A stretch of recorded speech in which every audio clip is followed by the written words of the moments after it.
Welcome everybody to the Sleestakians Show. I'm your host Lorenzo Sleestak. We got an open panel stream tonight. We'll see how that goes.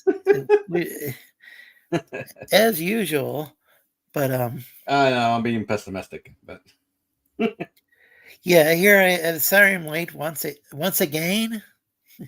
Once again, But yeah, it was scrambling to get ready. There's a guy named Amateur Ant. He was streaming, and I was over there, and then it's like, dude, I gotta get going. It's getting late, you know. Yeah. But it had been the first time I'd been on that guy's stream. Oh, hey, Carla, welcome to the chat. Always a pleasure to see you. Carla's a longtime friend of the show. Hey, Carl. And ahoy to Jack Stafford. Ahoy.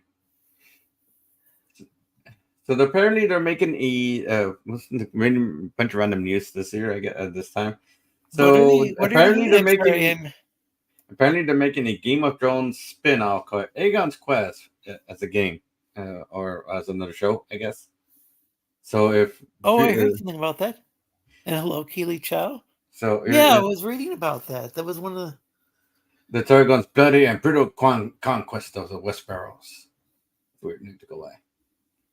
Oh, hey, VGM. Link, StreamYard links in the chat. Yeah. Let's see. Dune 2 is probably going to be out pretty soon.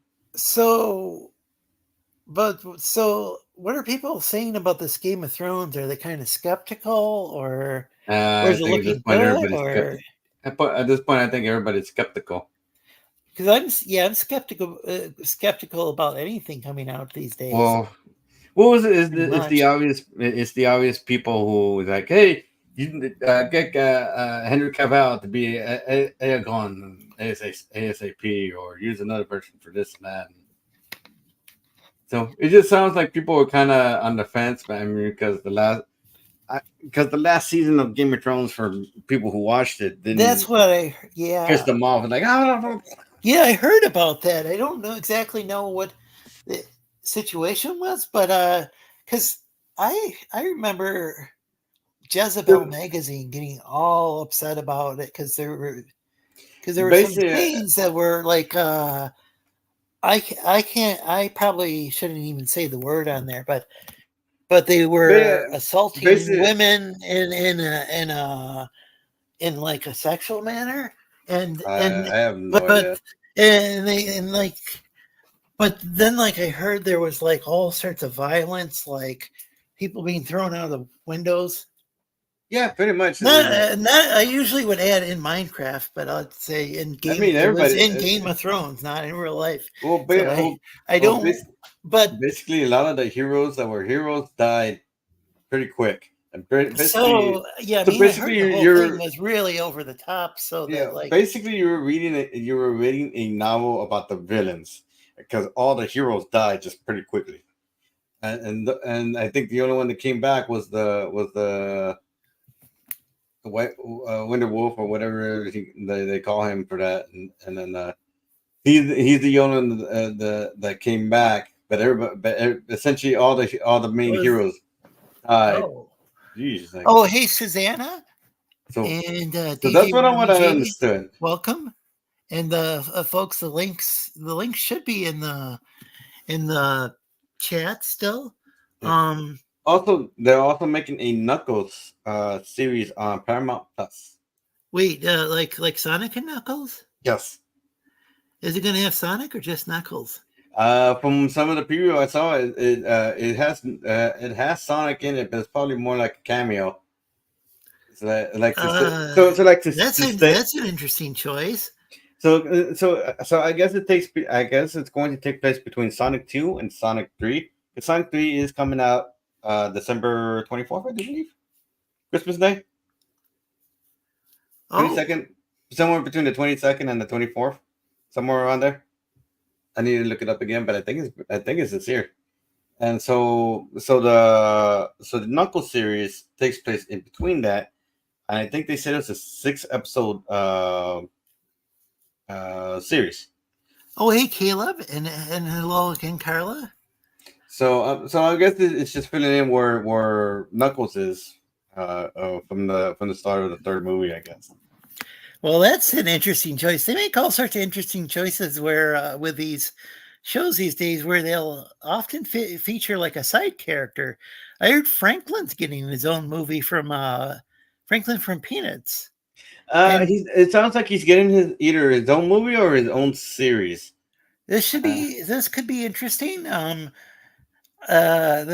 Now, did Charles Schultz have it in his will or something, or in his contract that I don't know. I just that know it had to follow the strips? Because Franklin did appear, I think maybe more in the strips than he well, did in the well animated specials. I mean, he did appear in animated specials as well, well but from there what were it look some like scenes with. well from what it looks like it follows Franklin on his journey to becoming Charlie Brown's best friend or something to that effect. Which in the comic shows I'm not too sure because it felt more like Patty or was more his best friend, but I don't think it actually follows what Charles put Huh. first because he had already had all he already established the peanuts long before Franklin showed up. It wasn't until Yeah, a yeah, reader but I just suggested. wondered if it was going to give the like if it was going to be faithful to the comic strip as far as how like Franklin's No, origin probably story not. and where Franklin moving to town and stuff. Basically, Um. basically, Franklin came after the Oh cast yeah, was already yeah, I know. established. So Franklin came after the fact. So did Woodstock, actually, I believe. Yeah, so a lot of characters came after the fact, Yeah. Well, and it used to be Violet that would take away the foot from Charlie Brown. Now, and then later on, Lucy started doing it, yeah. and Violet became kind of like she was Lucy's friend, but kind of a secondary character. hmm And yeah, because I think minus I think was he was so that so from what I understood is that a reader had sent a letter to Charles about the character about adding a black character to the cast.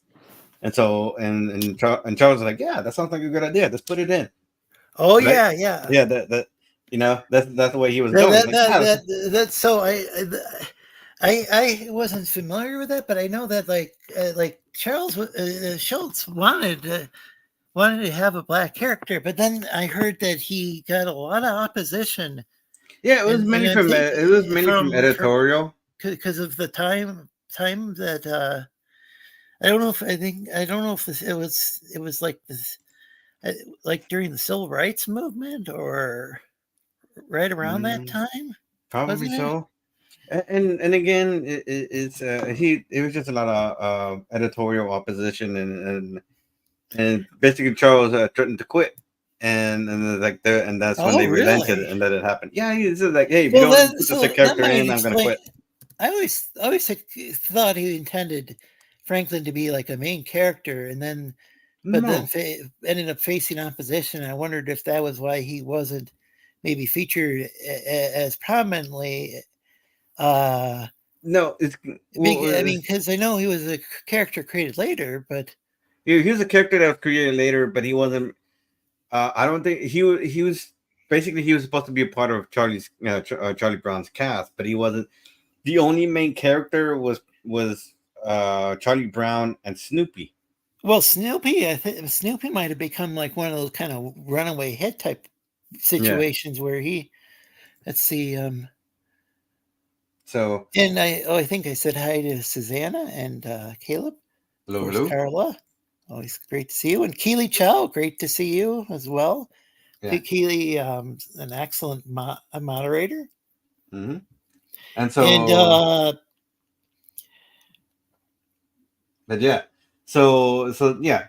Basically, from what I understood, like I said, the way the chain of events went is that someone liked the peanuts. They sent a letter to Charles asking for yeah, a minority character, a yeah. black kid character, and he said, "Hey, that's a good idea." He started and he was going to start adding the Yeah, character. I never He heard would that then part, but receive I had opposition. heard that he had faced opposition with the Yeah, he character. faced And so like I don't really like. Some people might have a problem with the Franklin like Mhm. movie, but if it I don't think anybody has a problem with tries to be Franklin. loyal to Charles Schultz's vision, I don't have an I issue. think like I said, I think the biggest the biggest thing is Oh that yeah, Mama. the world changed. I mean, the world's pretty much changed, and so uh, that opposition is just not there anymore. And it's mainly because at the time, like you're Oops! still. Hey, hold on a second. I accidentally pressed a button, and I think I might have deleted one of Keely Child's messages. I'm really Oh, super sorry if I did that. Let me know if and that's the so case. I'm really sorry.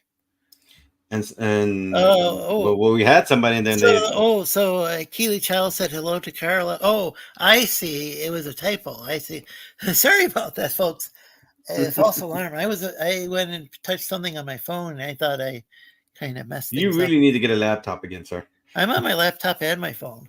Okay, but I'm using the phone for YouTube. I'm using the laptop for StreamYard.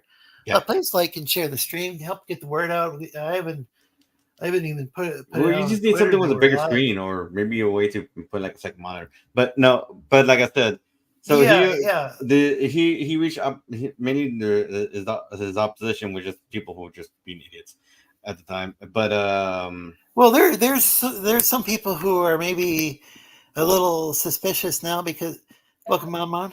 Well, I can hear you guys. Now I can hear you. how's it going? Good to see you. Welcome. So Hmm. the thing with Franklin, yeah, the thing with Franklin is some people were saying, commenting on Twitter that Franklin finally has a seat at the table, but there's actually in the comic strips, and I think he always had even the cartoons he had a seat at the table, but in the comic strips there he was sitting next to Charlie Brown in certain Yeah, scenes.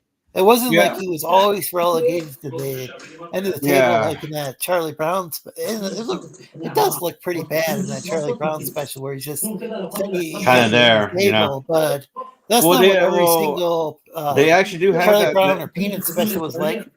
Oh, hey, Captain Cummins, welcome. Well, they do actually have that scene before. They do. I don't know what's going Somebody's on in the talking in the background. background. They do have that scene that particular scene you're talking about is actually in the trailer. So they're fixing that I guess that problem. Sorry. Uh, So, yeah, I'm gonna. Sorry, my mom. I have to put you on mute for now. Now, if you, if there's a lot of background noise. And welcome to the chat, Carrie. Always a pleasure to see you. Oh yeah, Rex. Oh, Rex is funded. Well, congratulations to Rex congrats. of the Devil Flyer book. Not about the actual devil, but um, yeah. So yeah, I backed his book. It's on go. What is it? It's on Fund My Comic, and From the com- someone please drop the link to that if you have that. One of the moderators. And hey, Anubis. So, folks, I got the link in the StreamYard link in the chat.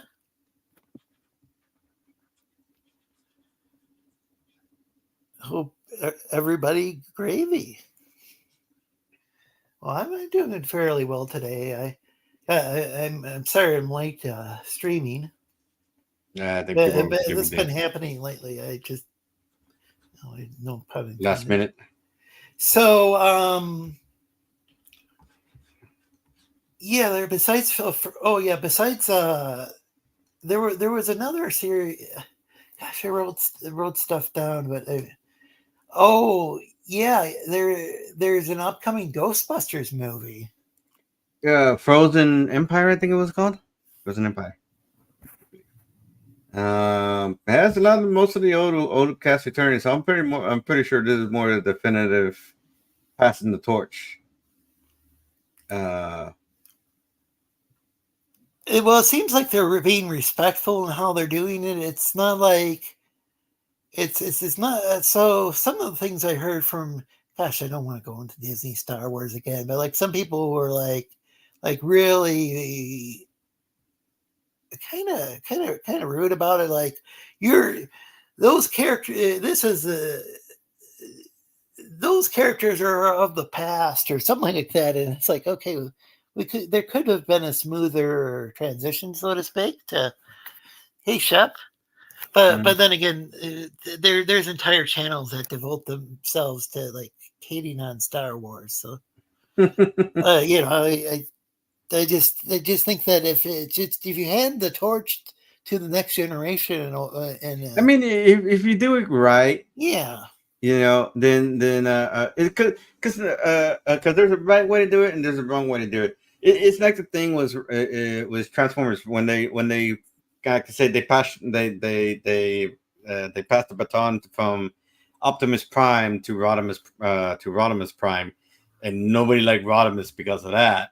And the thing was that had they spent more time giving reasons for why Rodimus is the new Autobot leader, they wouldn't have as much hate as they did when he first became Prime when he first became a Prime.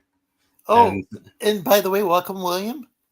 so I Sorry think to so. interrupt again. So that's why people were hating on Rodimus. It's like, so it was the wrong approach to uh hand it off to the next like to hand it off to the next generation. A good Yeah, a yeah. good example of that is Batman Beyond. Batman Beyond had a perfectly good example of passing on the Oh baton yeah, to. yeah. I really so that's one I use. That's a good way to. I mean, though they did make him grumpy, kind of like grumpy, like kind of like how Luke Skywalker became grumpy again, like he was when he was younger. But I don't know. I think it worked out better with Batman Beyond. Oh, Batman, and check yeah, out Rex's campaign. I backed it on Fund My Comic.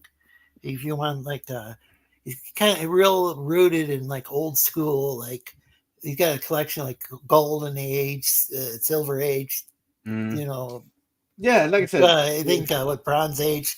And he's got all sorts of like yeah, different ages of comics going back decades. He even sells them to museums, and so he's influenced by. He's got a lot of knowledge about comics, and yeah, he's got a lot of influences. I definitely recommend checking out Devil Flyer. Once again, it doesn't have anything to do with the devil. yeah. I'm trying to Let's think of see. what the word Devil Flyer means, but I'm blanking on it. Sorry, Rex. Oh, and hey, Colonel Murr, good to Yeah, see you. And but yeah, like please like and share the stream. I'm didn't stream. I didn't share it out to Twitter because I was on Ant's show earlier. Had a very interesting and controversial religious discussion on there. That was I'm that could and wind up being clipped and taken out of context. yeah, I know. But This is Mark why we says don't discuss that stuff. we all need to remember that many of these IPs are driven by was it mercantile? Is that how you pronounce it? Concerns, and it's not the same as the author writing a series of stories. That is very much true. And like even if you get like say gosh, I don't know, even if there's like pros and cons of like franchises, I mean, like there in some cases I thought Star Trek The Next Generation actually did better once Gene Roddenberry was less Into it, like yeah. the No, first season, I Gene think the problem Roddenberry didn't want any conflict. He didn't want he either wanted any zero or hardly conflicts any between conflict humans. between humans, and that's not really all that realistic because I know how you humans are.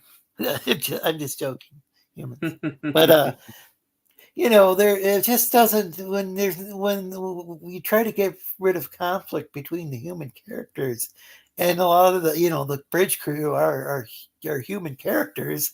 It's not going to you're going to not only is it unrealistic, but it's I don't Yeah, think it was as compelling. yeah, yeah. Um, No, Yeah, that's the biggest problem is that when there's no kind of conflict whatsoever on a ship that's mainly comprised of humans, that it's gonna be a boring time. Yeah. Yeah, it's like yeah, that's gonna be boring, man. No matter what you're Yeah. saying, dude. Who are you going to argue with, like Worf and Counselor Troy? I mean, like that's. I mean, those were the main alien And characters on the even bridge, from what or maybe the only alien characters on the bridge in that first and season. I Oh, mean, Tasha well, Yar, but I think she was. I thought she was a human, but from a no, different Tasha planet, Yard from a isn't no Tasha colony. Yard supposed to be human, isn't she? I'm trying to remember. Because Data was the only one that's like essentially a Oh, non Data. Yeah, he wasn't an alien, but he was an android. yeah. He was So that's you're going to have conflict with an ant. That's what they tried in season 2, and I think that's one thing that didn't work out with season 2. Is I think we discussed this before. They tried to like I think maybe what they were trying to do with bringing in Dr. Plansky to replace Dr. Crusher mhm. was it They was kind actually of had like McCoy arguing with Spock, except for Data couldn't dish it. So Spock, even though he was so into logic and being rational, he could really dish it out. Like when people were like he could hold his own, but Data just really against McCoy, Bones is Captain Kirk called him. I don't think Data really could defend himself when Polanski would say like just things demeaning of androids. Where mhm. Spock, well, he was also half human too, and I'm trying to remember if he had a struggle as a kid or with logic or not. I might be thinking of Tuvok. Tuvok had a real struggle like Yeah. fitting into Starfleet, Hmm. being Vulcan. Trying to remember if he had a struggle dealing with the whole like logic thing as a kid, if he was rebellious, or if I'm thinking of Spock. I think it was Spock. 'Cause Spock still had to deal with the human side. Yeah, and I think that maybe So he that had human more of side a helped. Maybe helped when like McCoy was like just they were both him and McCoy were I think competing for the captain. They had competing ideas, and the mhm, captain needed both of them. He needed to both of their advice mhm, because Spock's going to give a logical, Kirk's wondering what to do as captain, and yeah, and it's like so Spock's probably going to give the logical give a very logical solution. yeah, Whereas McCoy, Dr. McCoy is going to give maybe a more emotion, kind of a gut feeling on something. And sometimes your gut feeling's the thing to go with, and but sometimes your gut feeling can lead you in the wrong direction. Like, yeah, and I thought that was great. Like the dynamic between those three. It's almost like a love triangle of sorts. But I don't think it was like I don't think it was a really like sexual thing though. yeah, I just think those guys were like both trying to be the captain's best friend and closest advisor, and just and totally at odds with each other. Like McCoy was yeah, pretty irrational for a doctor. Like I would think he would realize that okay, like Vulcans like they have yeah, to be careful with their emotions. I mean, hmm he even says it in an episode where like I think it was something was happening to Spock, and where maybe he was losing control of his emotions, and I think it was McCoy who said this could rip him apart, or I mean, just kind of rip him apart like psychologically. hmm. Is he Colonel more touched was human? Her kid was half Romulan as a result of a time travel episode. Oh yeah, I forgot. So that was the okay. Spoiler alert.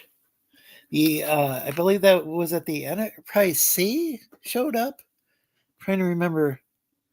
Basically, it was the time shenanigans, and Tasha Yard remained in the past, and then she got caught.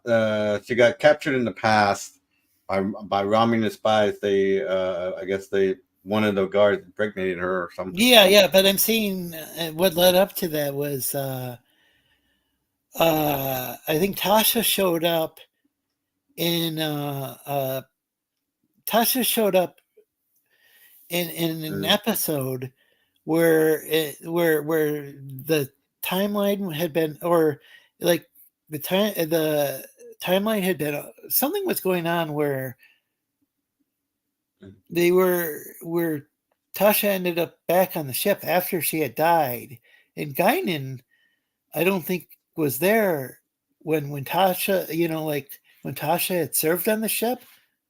A Guinan played by Whoopi Goldberg, but she says she could sense with her psychic abilities that there was something wrong and that Tasha didn't belong there, or at least that there was something going wrong with the timeline or something. I got to rewatch that episode because anyway, Tasha, spoiler alert, Tasha ended up joining whatever that Enterprise ship was from the past. And, she didn't really belong there on the Enterprise. And the people at the time didn't realize that there was something that happened that wasn't right. I mean, that would happen in some episodes where the timeline would get thrown off or something would go wrong and nobody could remember, how things used to be, And Tasha was supposed to be dead, but for some reason she ended up like from another dimension or something, the version of Tasha that was still alive.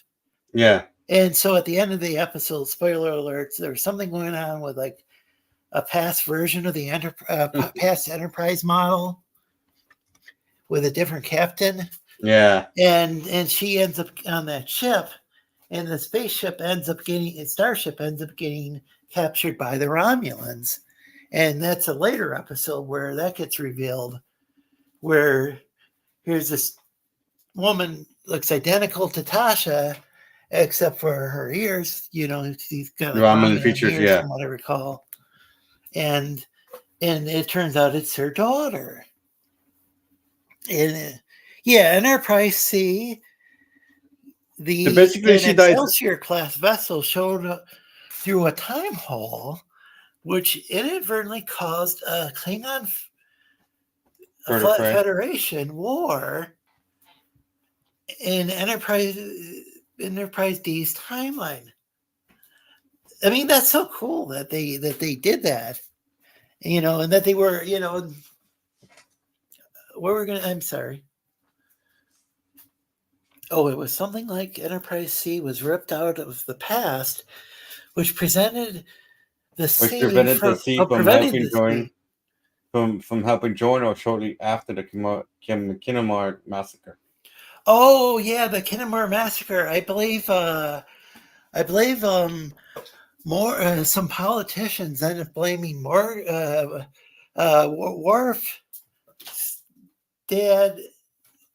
Was Worf's dad's name Morg, by the way, Colonel Morg? So Worf's dad was being, or was that the name of his house? Worf's house? He was like, wasn't he like the son of Morg? But somehow his in some stupid bullshit Klingon political situation, he ends up like. Worf ends up becoming like basically disavowed by the Klingon people because his dad was like falsely blamed as being, I don't know if it was like a traitor to the Romulans. It was total BS. It did not, and that's another thing that what I consider to be a fascinating thing that happened. Whereas they dealt with that, like,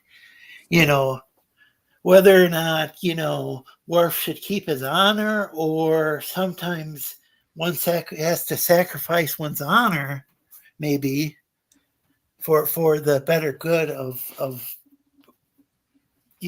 one's everything. Yeah. country, or in that case, the empire. And welcome, Giaz. Yeah, it was basically a cover-up. They needed a scapegoat. It shows so that's not a Worf's spoiler father. for you. I'm glad to hear that. I was afraid once you showed up, it's like, oh no, I hope I'm not talking about episodes you hadn't seen. I'm afraid I didn't finish Next Generation, but I did get that far. Okay. I ended up liking Deep Space Nine because it had more of an ongoing. It wasn't like so episodic. It had more of a story arc.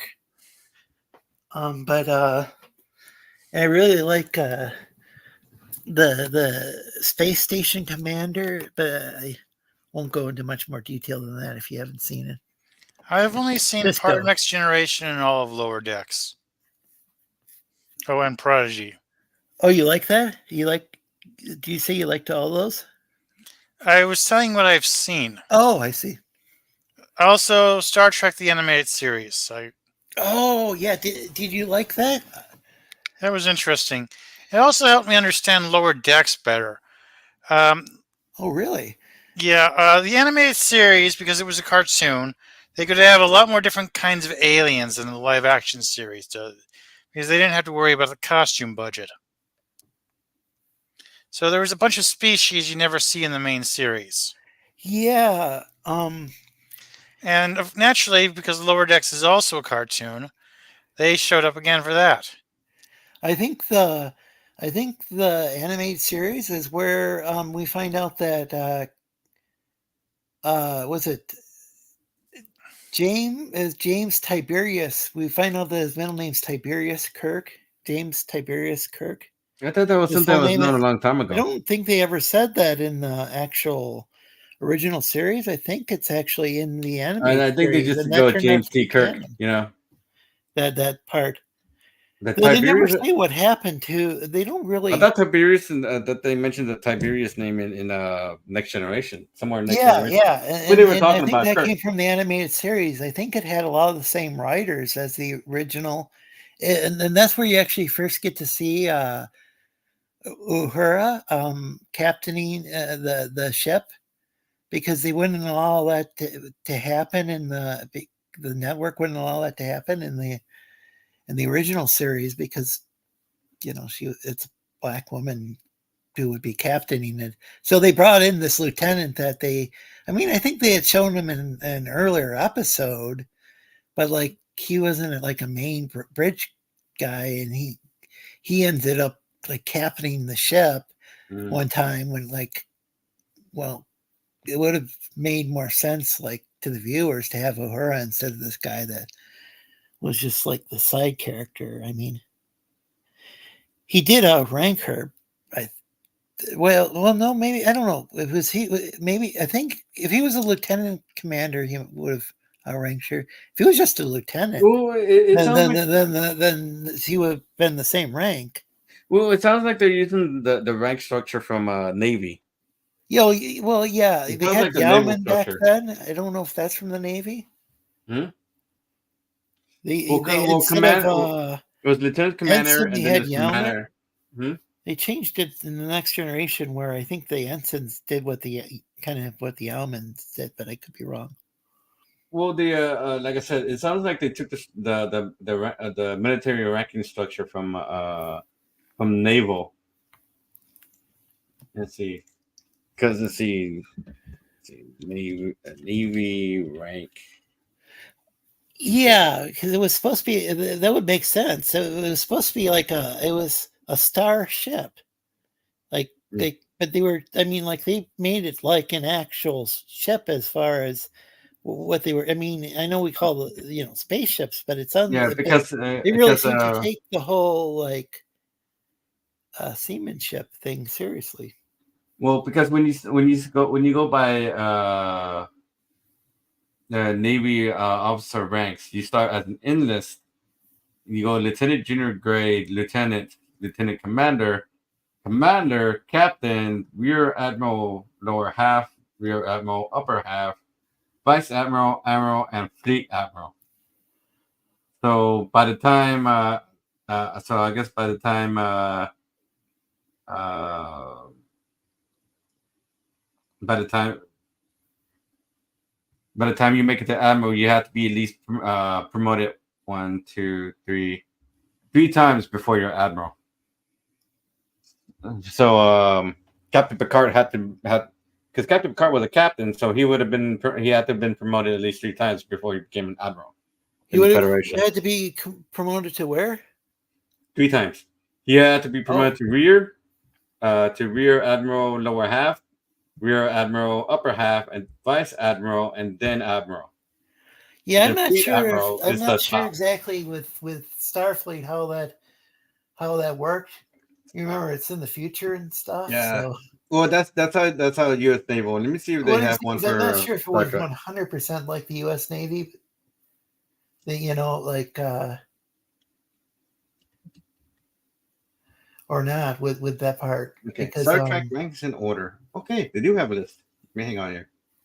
Let me see here.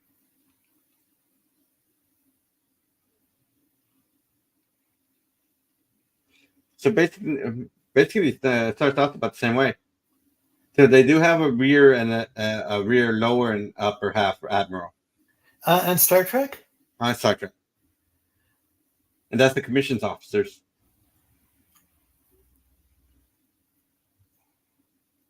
Let's see here. Interesting. Yeah. Oh, hey, Fish, 1999. Welcome. Well, I think the only one they changed was rear admiral front and back. So it goes captain. That doesn't sound right, but I know. I'm So not it trying goes. to make fun of the military, but So it's cat. we need it's endless. we need our seamen.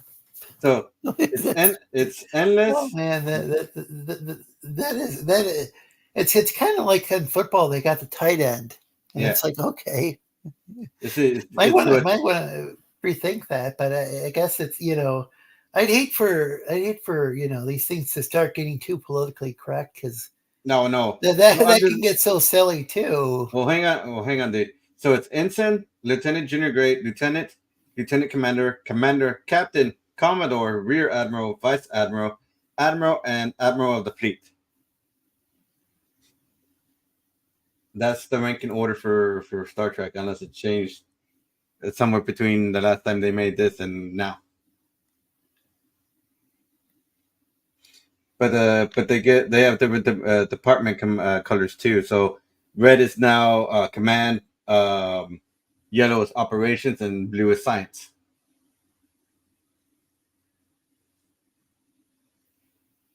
And because in other charts I see here, petty officer is behind ensign.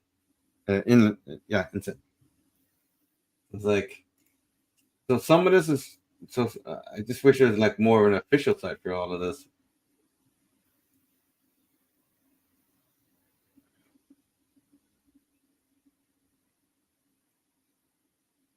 So basically you start out as a crewman, and then you go on to they have first and second class.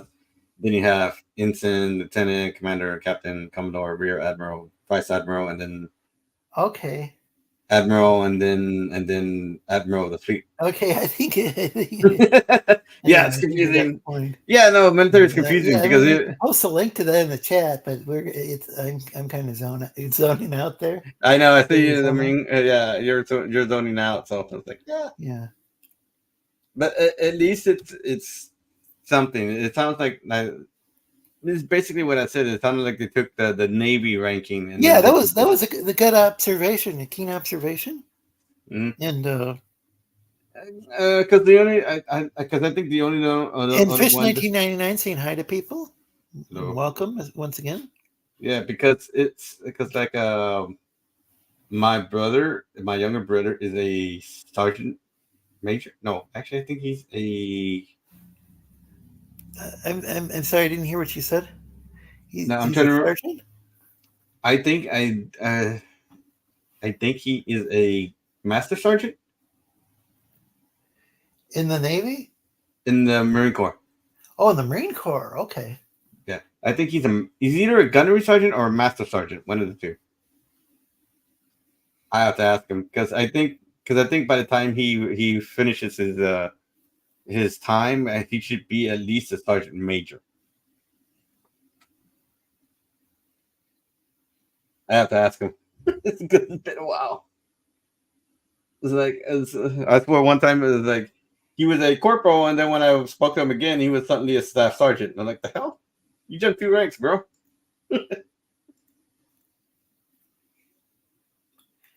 Yeah, I'm just trying to send the link out for let people know that we're streaming because I didn't really let people know on Twitter.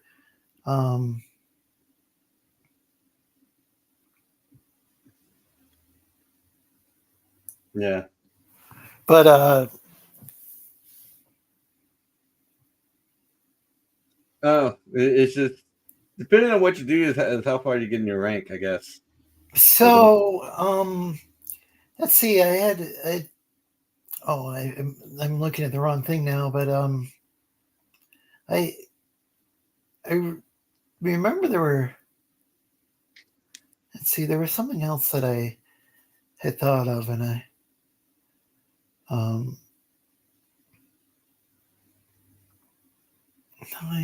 kind of blanking out. I don't like mentioning these things too much ahead of time because then we end up having a discussion about it, and then we go live and everybody's done discussing it. Let's see. No, because maybe we were talking about the Knuckles series that's coming to Paramount Plus.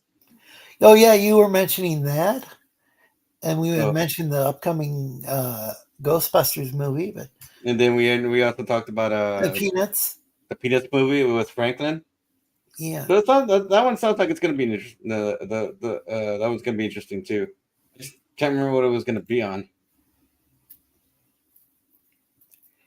I think that was also going to be. So you're thinking that Apple even TV. though it's focusing on Knuckles. Yeah, it's going to be. I mean, you're going to see Sonic and Sonic and Tails. You're going to see Sonic and Tails, but I think it's probably only for like the first episode, maybe the second. That's because it's kind of concentrating on Knuckles, and then so because it's showing a lot of this. Just realized I was on mute. Oh, something's wrong. I can't seem to hear you. 1, 2, 3, testing. Can you hear me? Oh, can you hear us? Oh, it says device not connected. Uh-oh. Oh boy! And there he goes. So, what were you saying about? You were talking about Knuckles. So, like I said, I guess it's a 6. From what I've seen, it's a 6 episode series that shows up on Paramount Plus, and it looks like it takes between Sonic 2 and the soon to be here Sonic 3 movie. And then apparently, Jim Carrey was so impressed with the script for 3 that he came back. And speaking of somebody coming back, welcome back, Ias. Welcome back, So that's interesting. Yeah. So apparently the third movie was good enough that Jim Carrey came back for the third one. Yeah.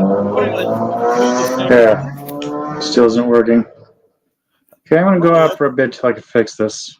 All right, man. Like an airplane taking off or something. No, it was a motorcycle. Oh, a motorcycle. Okay. That's fun. Yeah, I don't think the airplane would be louder. Yeah, I don't. Yeah, lot louder. So Jim Carrey is going to be involved in the or is the third movie, or is it going to be in the third movie? Talking about the third Sonic movie. The third Sonic movie. Oh, okay. Well, which I believe is supposed to be out this year in December between the 22nd and the 24th. I think. I just can't remember the exact date. Yeah, and that was a franchise that gosh, when we first saw the character model to that Yeah, everybody dumped on that thing so first hard. It was so movie, funny.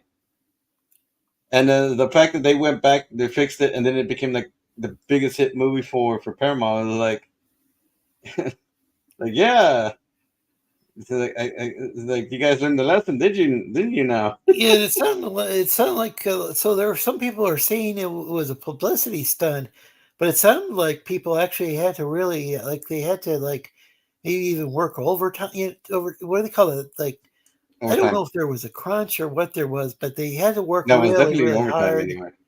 and it took a long time for them to to go through Yeah, I what think they had re-render to. all that stuff with that. Yeah, I think they I had think to. maybe some people. I think I heard somebody was that some of the people who were making the movie were kind of on the fence about whether or not that was a good design to begin Yeah. with. But then, welcome, yes. Okay, I figured it out. There's a volume control on the little thing that mutes my mic or not, and I accidentally turned the volume down to nothing. It happens sometimes when I lean against the button. Yeah. I'll be back in a second. Yeah, he takes off. You come back and he takes off. Jeez. The timing. Timing. So Yeah, yeah, it keeps apparently my computer keeps track of different volume settings between my speakers and my headphones. That explains sometimes why it kind of bugs out or something. Well, that explains why it suddenly started working again when I unplugged my headset. Okay. I knew it wasn't StreamYard because I couldn't get it to play sound at all, even on YouTube or whatever. Yeah. But yeah, I just had the volume down to 0. Cool. No. But yeah, we were just talking about the Knuckles show that's gonna be on Paramount Plus. And then Jim Carrey was he's going to be in part 3. So apparently the script was written in golden. What do you say? In golden letters and sent from the heavens above or something like that. Whatever. Yeah, neat. Yeah, So it was apparently awesome enough that he I don't feel safe. Where is that from? ever see Amphibia? No. It's a isekai, a Disney isekai. A girl gets transported to a world of talking amphibians.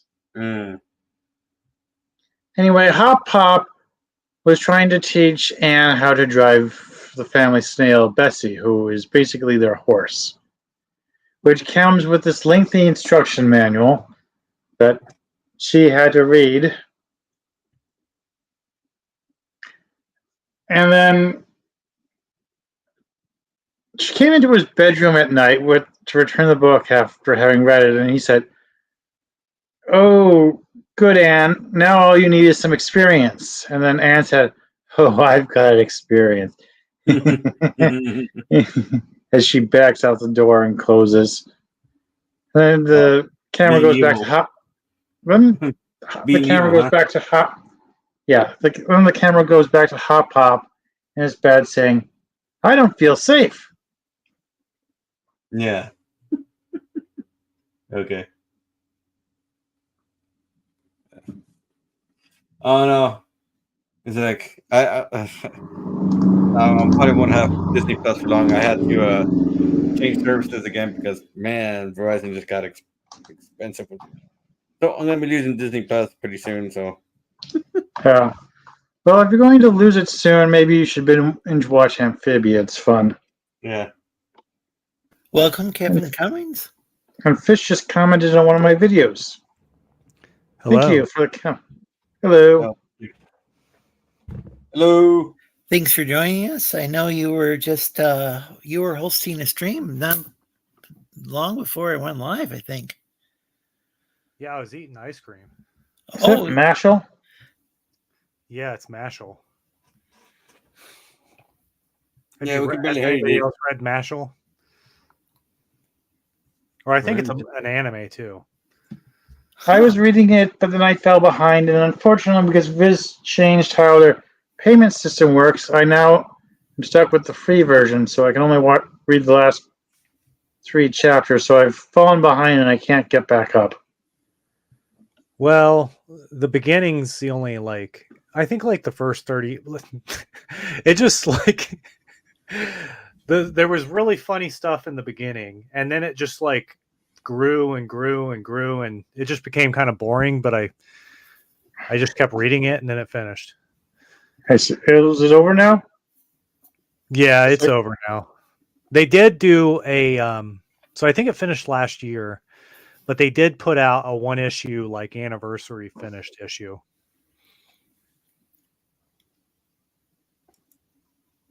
And that one was actually pretty good.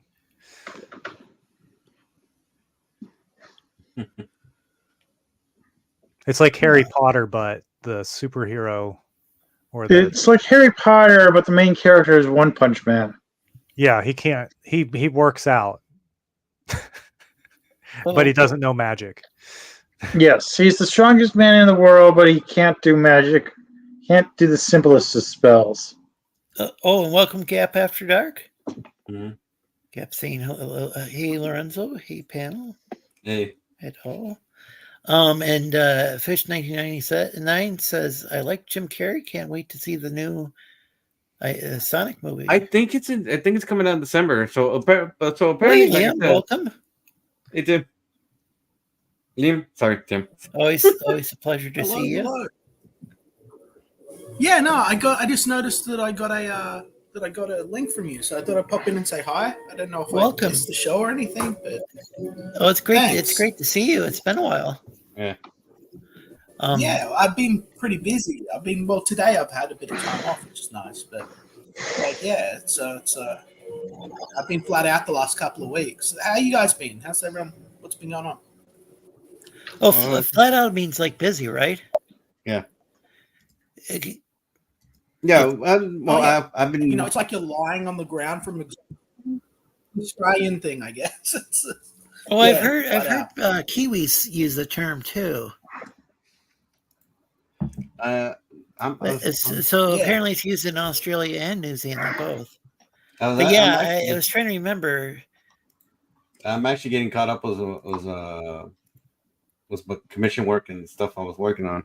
I'm also trying to work on my own comic, and I think I'm halfway through. I thought I was halfway through. Now I'm halfway through, and so I'm just thinking of just starting pages, inking pages, and then get the Patreon started for the comic. Oh, hey, the Woke Breaker, welcome. Work on pages. I was like, oh. We got the Woke Breaker in the chat. Always great to see you. The Woke Breaker. So that's cool, though. Sounds like you've been working hard, Daniel. Hmm? Sounds like you've been working hard. That's awesome. Yeah.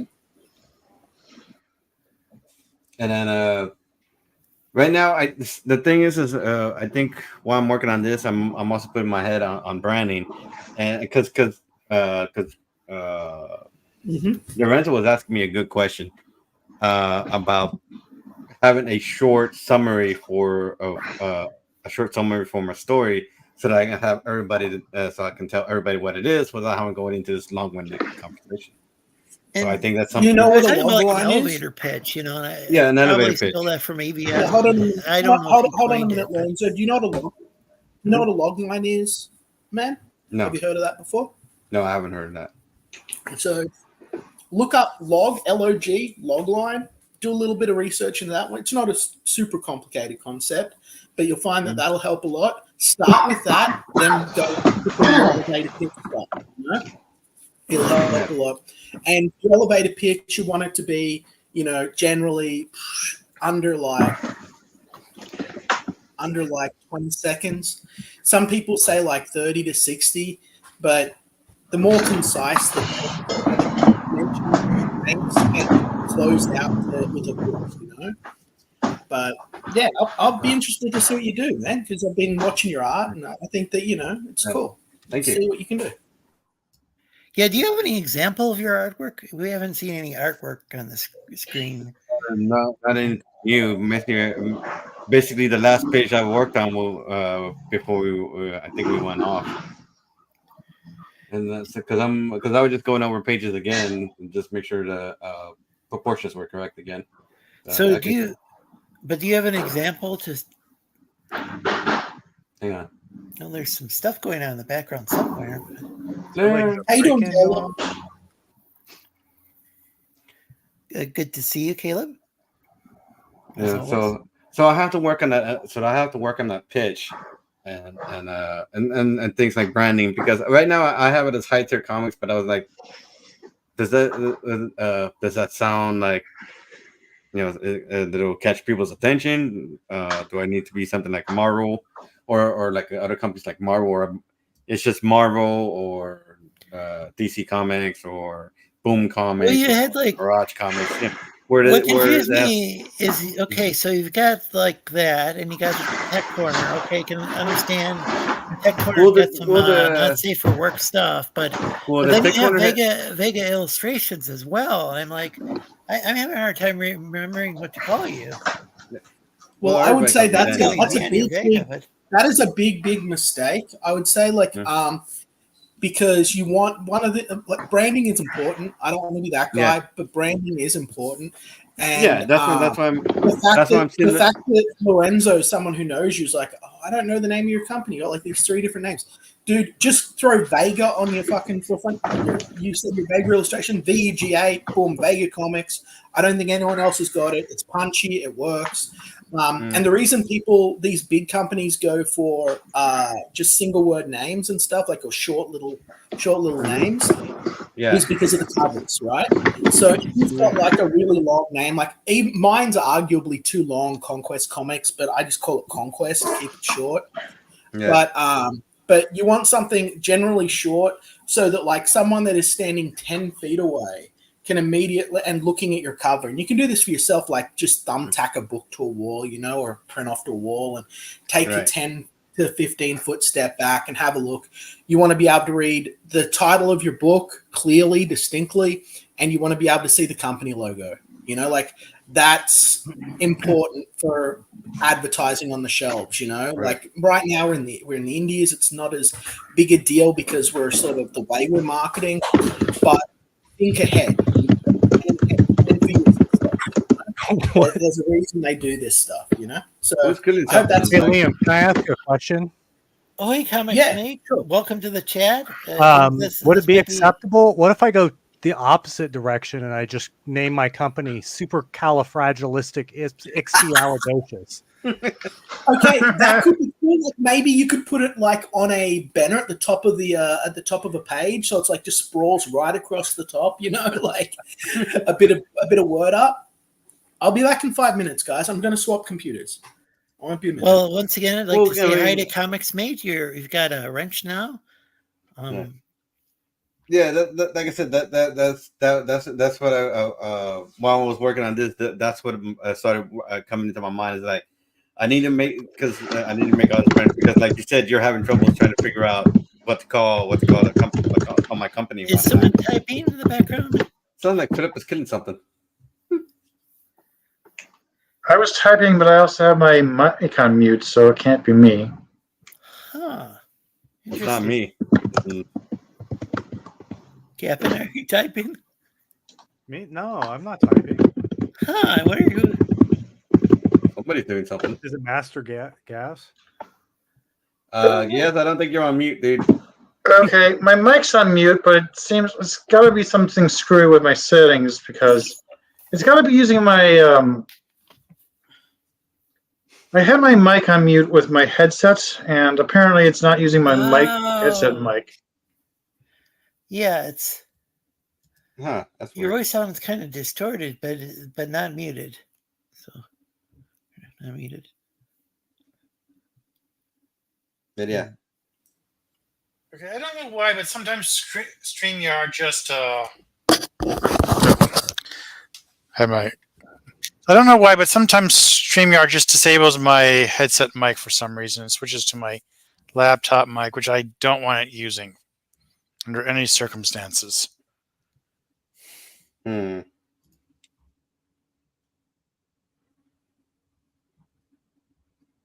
Oh, apparently doesn't like it, dude. But yeah, like I said, that was the thing I was working on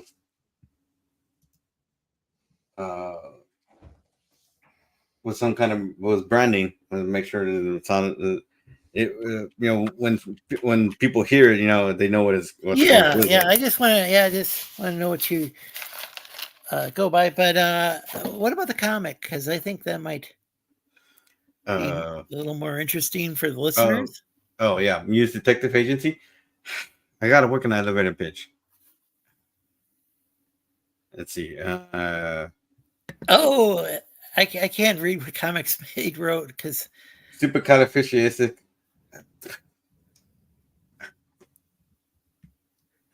Supercalifragilisticexpialidocious. It's from Mary Poppins. but it's got comics instead. So yeah, that's what's throwing me off. That's the tongue twister. Like how do they? And they use that, and the funny thing is that they use. The funny thing is that they use that in a song, and it's like, how the freak did you guys get that without messing up? I was watching. I was listening to Ghostface album today, and he said that in like one of his lines, and it just cracked me up. I was like, he'll literally say anything. Oh, the rapper. Yeah. From wow. Well, I figured a rapper would be able to do it because they're pretty impressive. They're training themselves to be able to talk that fast. Well, this was like Ghostface. Was he from Wu-Tang Clan? I'm trying to remember. Yeah. Oh, was it Ghostface Killer? Was that? Yeah. Oh yeah. So yeah, there were many great rap. That was like some people call that the golden age of rap. It was the like Wu-Tang Clan, like the 1990s, maybe early every 2000s. single member was like really good. Like they could have been all solo artists. Oh yeah. Oh, and I know they had like Old Dirty Bastard, which excuse my Old Dirty Bastard. Yeah. But yeah, let's see. Another great name. I was listening to his original album the other day. I was like, this album is like, first off, I don't think it would be like a hit if it came out today. But like, if you listen to the whole thing, it is like, if you listen to it once, you might not like it. Well, if you don't like rap, you're not going to like it. But if you listen to it once, you might not like it. But I think the more times you listen to that album, the more you're probably going to like it. Because it's just how energetic it is and weird. Yeah, I'd like to listen to more like Wu-Tang Clan and the different solo projects of the various members because they were. Welcome back, Liam. There were the thing about that was a group. There's so many so much music I listened to when I was a college DJ that just kind of after a while I kind of lose track of who did what. Like it just like it just like thousands and thousands of albums, and it just there were just so many great rap albums at that time. Like I mean. And rap groups and like, gosh, it was like say Brand Nubian. Oh yeah, and like I don't hear many people mention them now. Diggable Planets, I can't remember. Maybe they came out a little earlier. Were they maybe the late '80s? Who, Brand Nubian? Well, Diggable Planets. I mean that was like a totally different like style. They had a really nice flow. I don't know if you remember, any of you remember them. But I think that was a bit earlier. It's not. It's not. Well, I use Muse more as a substitute for Angel because I don't really want to, have people pick a fight with me over religious context, and just not really going to be messing with that too much. So basically, the idea is that a detective on a case on a weird case, a case of missing people, I guess. Uh, a detective, a young detective. Uh, he, he, see, I hate making these kind of pitches because my brain is like.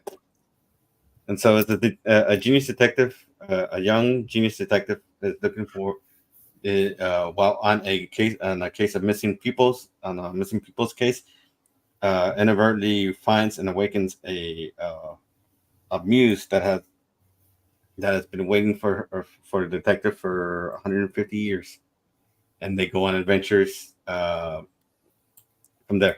It's like I really need to fix that pitch, but that's what I have right now in my head. Yes, you really need to fix that. Yes, this is like it's a lot of broken thoughts to put together, and so basically the idea is that every muse you meet in the series or in this graphic novel, I guess, they act as a pillar of what would be for the universe. I guess you mean for that, or for this universe at the very least. So, so Helena is basically the muse for, I guess, like discovery and whatnot have you. So basically, your partners would be your detectives, your journalists, your people who go looking for the truth. You know, ironically enough, and then where there's a muse of courage, and obviously she stands for that pillar and courage. So there's a lot of metaphysical stuff and whatnot have you. Again, this is why I say this, but this is why I use muse and not angel. Then I want to get a lightning bolt in the head. So, Well, is the mythology okay? It's mythology based. but you'll probably hear like a lot of stuff because there are a bunch of elements in between. Just again, as an elevator pitch, I don't want to sit here and bog you guys with too many details, and you end up getting too much of the story all at once. Yeah, said that can be lightning- overwhelming. When Yeah. you said lightning bolt to a head, I thought of Zeus. I would think of Thor. That's interesting. Well, Thor also yeah. popped up in there, but because we're talking about muses, Greek mythology. yeah, that would Yeah. make more sense. Well, I use the word muse because Greco-Roman I guess thing. I got exposed too much to Greek gods, That makes sense. and then but when I say bolt lightning to the head, I'm talking about God. So Syndesmos Soteria? it's funny, I'm Catholic, so Mini promo? I like the characters and the artwork. The Woke. Huh, I'm not. That's a bit cryptic sounding. I don't know I'm not sure what that means, but so there's so what you're probably gonna notice is that a lot of the characters I tend to draw are female, mainly because that's how I started out with. oh, you're not. You're just showing your writing on the screen. So Yeah. So there we go. basically, yeah. Sorry. So basically, all The Woke. Huh. There's colors in your work. The Woke. Oh, hey, Ice Queen, welcome. so I do have male characters. So I am slowly making my male characters look like male characters because sometimes they look too wrong. I guess it's like animated, and then because I was trying to make some characters here and there, and then You've got your shoulders 2 head widths thick. You've Yeah. got broad chest, small hips. That's a good silhouette for a male character. Are you struggling with the faces or? I'm struggling with same face syndrome. Some problems with hands, and my feet are. Well, all humans do look alike, so that it's So, going to be an issue. Well, let's see if I can do this. I wouldn't say that that's good I advice. like teasing my human friends. I'm not 100% serious. Though I do get people confused. People in my day-to-day life, I can get people like I can. Lorenzo. Go ahead, Sorry, Liam. Sorry. Sorry, Lorenzo. Sorry. No. Am I Go good to ahead. speak candidly? Do you want some advice from me, or am I coming off like a dickhead? Okay. Well, it takes a lot of time to learn how to do faces, with a wide range of variation. And if you want to actually start getting your experience and getting sequential in so you can work towards your 10,000 hours, which is what I would recommend if you're serious about wanting to make comics all the time. Yeah. I would instead look into artists like Bruce Timm. Bruce Timm has about 4 different faces, right? Well, because and I'll be honest, if I can find any of my old stuff, I would show it to you guys. I started out as a Joe Mad clone, man. Mm-hmm.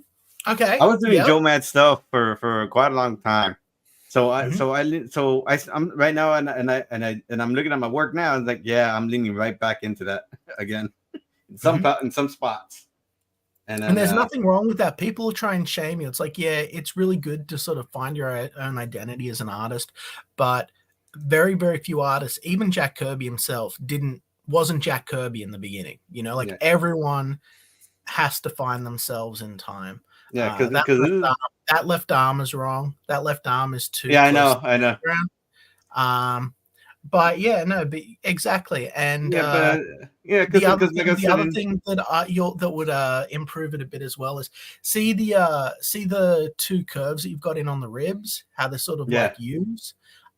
If they would actually sort of be more like a single joint, like if you got an action figure that you could look at or something. I know it's not a bad reference. No, I know, but so I guess what we'll do, see how they're sort of again. If I had a pencil, I could fix it in 5 seconds and show you exactly what I'm talking about. No. They just I've been working on fixing. You want them to curve around the top abdominal muscle, not over it with those 2 bumps. You know what I mean? Yeah. So it's just a little thing, but you'll notice you'll do it, and it'll make a lot of help. You're doing 8 heads by the looks of it, but your groin is about, I'd say probably about too far down. Yeah. About 2 millimeters too long.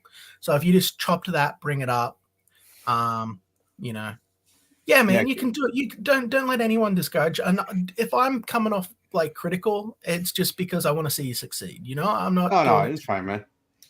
So because what I also want to do is a YouTube show. Basically, like, hey, because I got inspired by another show that does corrections. It's like, oh, hey, this viewer sent me their piece, and they wanted me to give my like expert opinion and fix the problems with the pose of the character, the motion of the character. Because if you're looking at the arm, his right arm is not the way it should be posed. It looks more like I broke his arm off. Because I'm looking at it now, and I'm looking at all my mistakes. How dare you? I'm just joking. So, Sesh 1998 says the channels have different names than your host names. Lorenzo, that was a video from the Woke, and then Cinemas are mini promo. Huh, that's interesting. So, what is the name of your channel, by the way? Are you on the tablet or you're on the phone or a tablet? I'm talking about like your YouTube channel that you were talking about. Right now it's still called the Tech Corner, but I was going to change it to something else. So I was looking up because I was looking up trademark stuff, but I probably also need to look up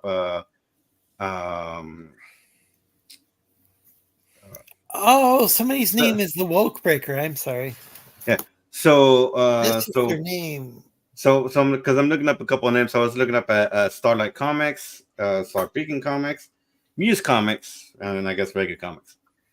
because I was trying to avoid using my own name as much as I possibly could. It's like I have a 4-letter last name, and people still get it wrong. So So it's become a as pet far as peeve, you know. so as far as you were saying you were talking about the show, and then I interrupted you. Okay, I'm sorry. I was trying to read the Okay, chat because I forgot the name of the creator. Let me look up his name. Because he's a Japanese creator. The But Nakiro. weren't you talking about your show and your channel and what you were The or Tech Corner. I was using. Well, first I was using it to do concept art for okay. games that don't exist or ideas that don't exist, and then I just kind of stopped, like nobody was coming, and I just stopped, and then I discouraged myself again. Yeah, but weren't you talking about like recommendations for like Yeah, that's what I was about to anime? do. I was Negero Sato illustration channel too. Let me find his. Let me get you the channel link. Wait, is that yet another channel? That's his channel. Is that the same channel? This is the channel that inspired me to try that Okay. that idea. So that's the channel. He had an original channel, but apparently YouTube decided to strike it down, and he had to start a new channel. And some kind of weird glitch, and they couldn't get it back. And Right now. Fish 1999 was talking about somebody in the chat. Okay, that's what. I'm so sorry. I didn't want to cut you off. It was, so I just kept trying to figure out what. Yeah. Because oh, I see.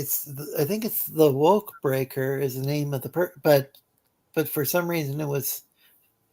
So one thing was showing up as the Woke, but then.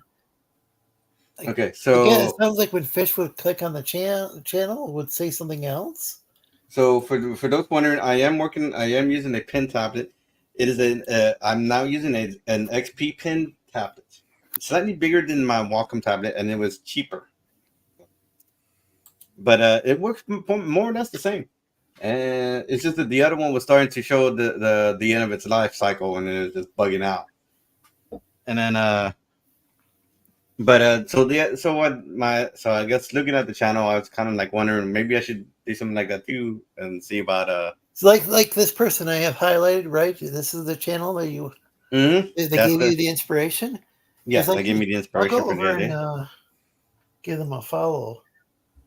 So one of the main or is this your channel that I got? No, that's their channel.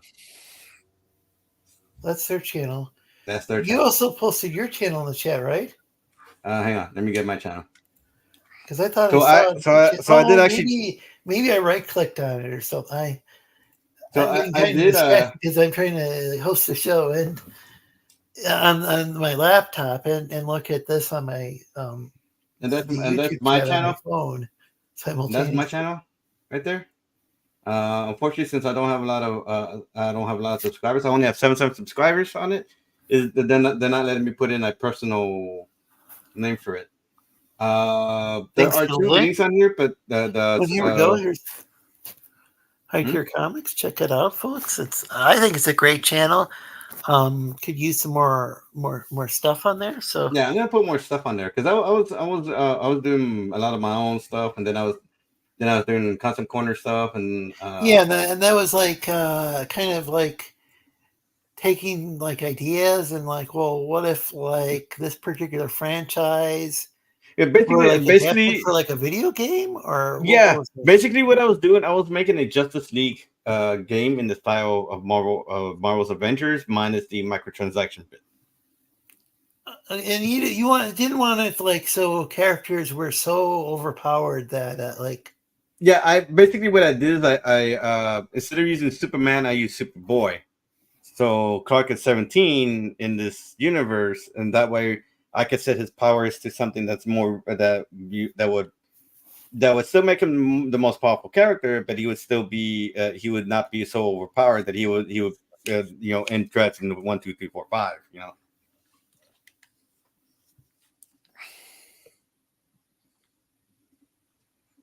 Thank you.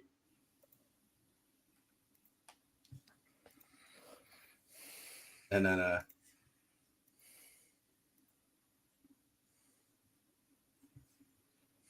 yeah, I should probably go back and work on that one too. Rework.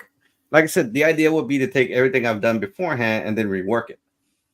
So kind of what I'm doing here is like, since I noticed that this character is going by a different name. It's called Nick Jackson here, but it's actually supposed to be Andrew Jackson.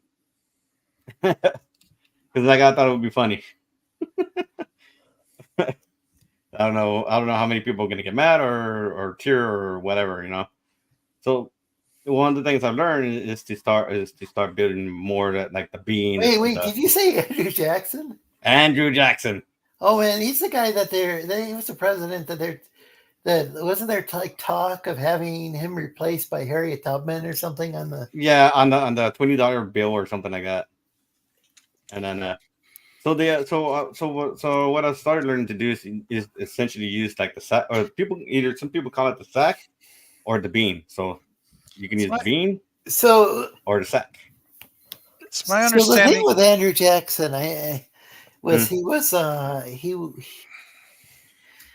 he was the guy who orchestrated like the Indian Removal Act or something like that, and took a bunch of tribal nations and basically he lied to march out west. I could be wrong, but then again, Jefferson I think had proposed the idea, and so I remember arguing with somebody on Facebook. Well, okay, if this person was like talking about how Obama had visited like where is it the place where Jefferson was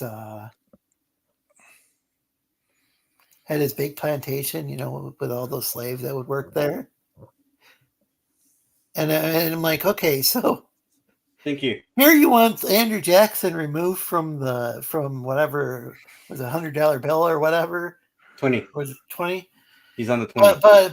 But like, we could go on that route, but like Thomas Jefferson did some fucked up shit as well. I mean, he had some brilliant ideas. It's just that nobody. And he had even like talked about abolishing slavery and stuff. But on the other hand, you know, I mean, it was like all these presidents or anyone who's ever lived. None of these presidents, none of our presidents are perfect people, and I think need to really really accept once that, again derail what you were saying to interrupt. It's also my understanding Jackson didn't care for paper money. He was against the idea. Oh, well, Jackson didn't like paper money. Oh, well, that could be a solution right there to just. I believe he was more for just to advocate. Well, wouldn't want to be on there to begin with, so I don't know. But Tifa Part 2 colors. I like how you made a video from a screenshot of developing artwork. Well, that sounds interesting. Hey, Eric and Boyd. Well, it was to show off it's just colors take me forever to do. So this is why I wasn't gonna put the comic in color mini because I'm too slow. Wait, Disney lover, welcome. And so you were talking about though you did have he wasn't called Andrew Jackson, he was called something else. Nick Jackson. Well, there you go. Well then that avoids there was an adult movie called Satisfaction Jackson. I thought it was Action Jackson. Which reminds me, I don't know if you guys heard, but Carl Weather passed away at 76. Yeah, it was a lot of stuff. That was Toby Keith also passed away. We've lost quite a few people lately. Like Carl Weathers, Toby Keith. I know it was one more. Dang it. When it catches up to me, I'll probably eventually remember if somebody else figures it out for me. But I'm gonna okay. He played Apollo Creed in the Rocky films. Colonel L. Dillon in Predator. Mm-hmm. Tubbs Peterson in Happy Gilmore. And Combat Carl in the Story franchise. That's according to the Wikipedia entry. I know Wikipedia tends to get that's the sort of thing they tend to get right. They sometimes get people like the facts about people's like personal lives and stuff wrong, but like they tend to be good about like what movie somebody was in or like some basic things like that. Gotcha. Some of the more obscure facts are ones I think that they like where some like maybe where they grew up or whatever. You might want to take some of that stuff with a grain of salt. I'm not saying this particular thing is it's flawed. I just know we had this guy from here in northern Michigan. His name's Kenny Olson. He played. He was one of the. I think maybe there were 2 lead guitar. Well, there's probably been more than 2 lead guitarists in Kid Rock's band, but he was one of the.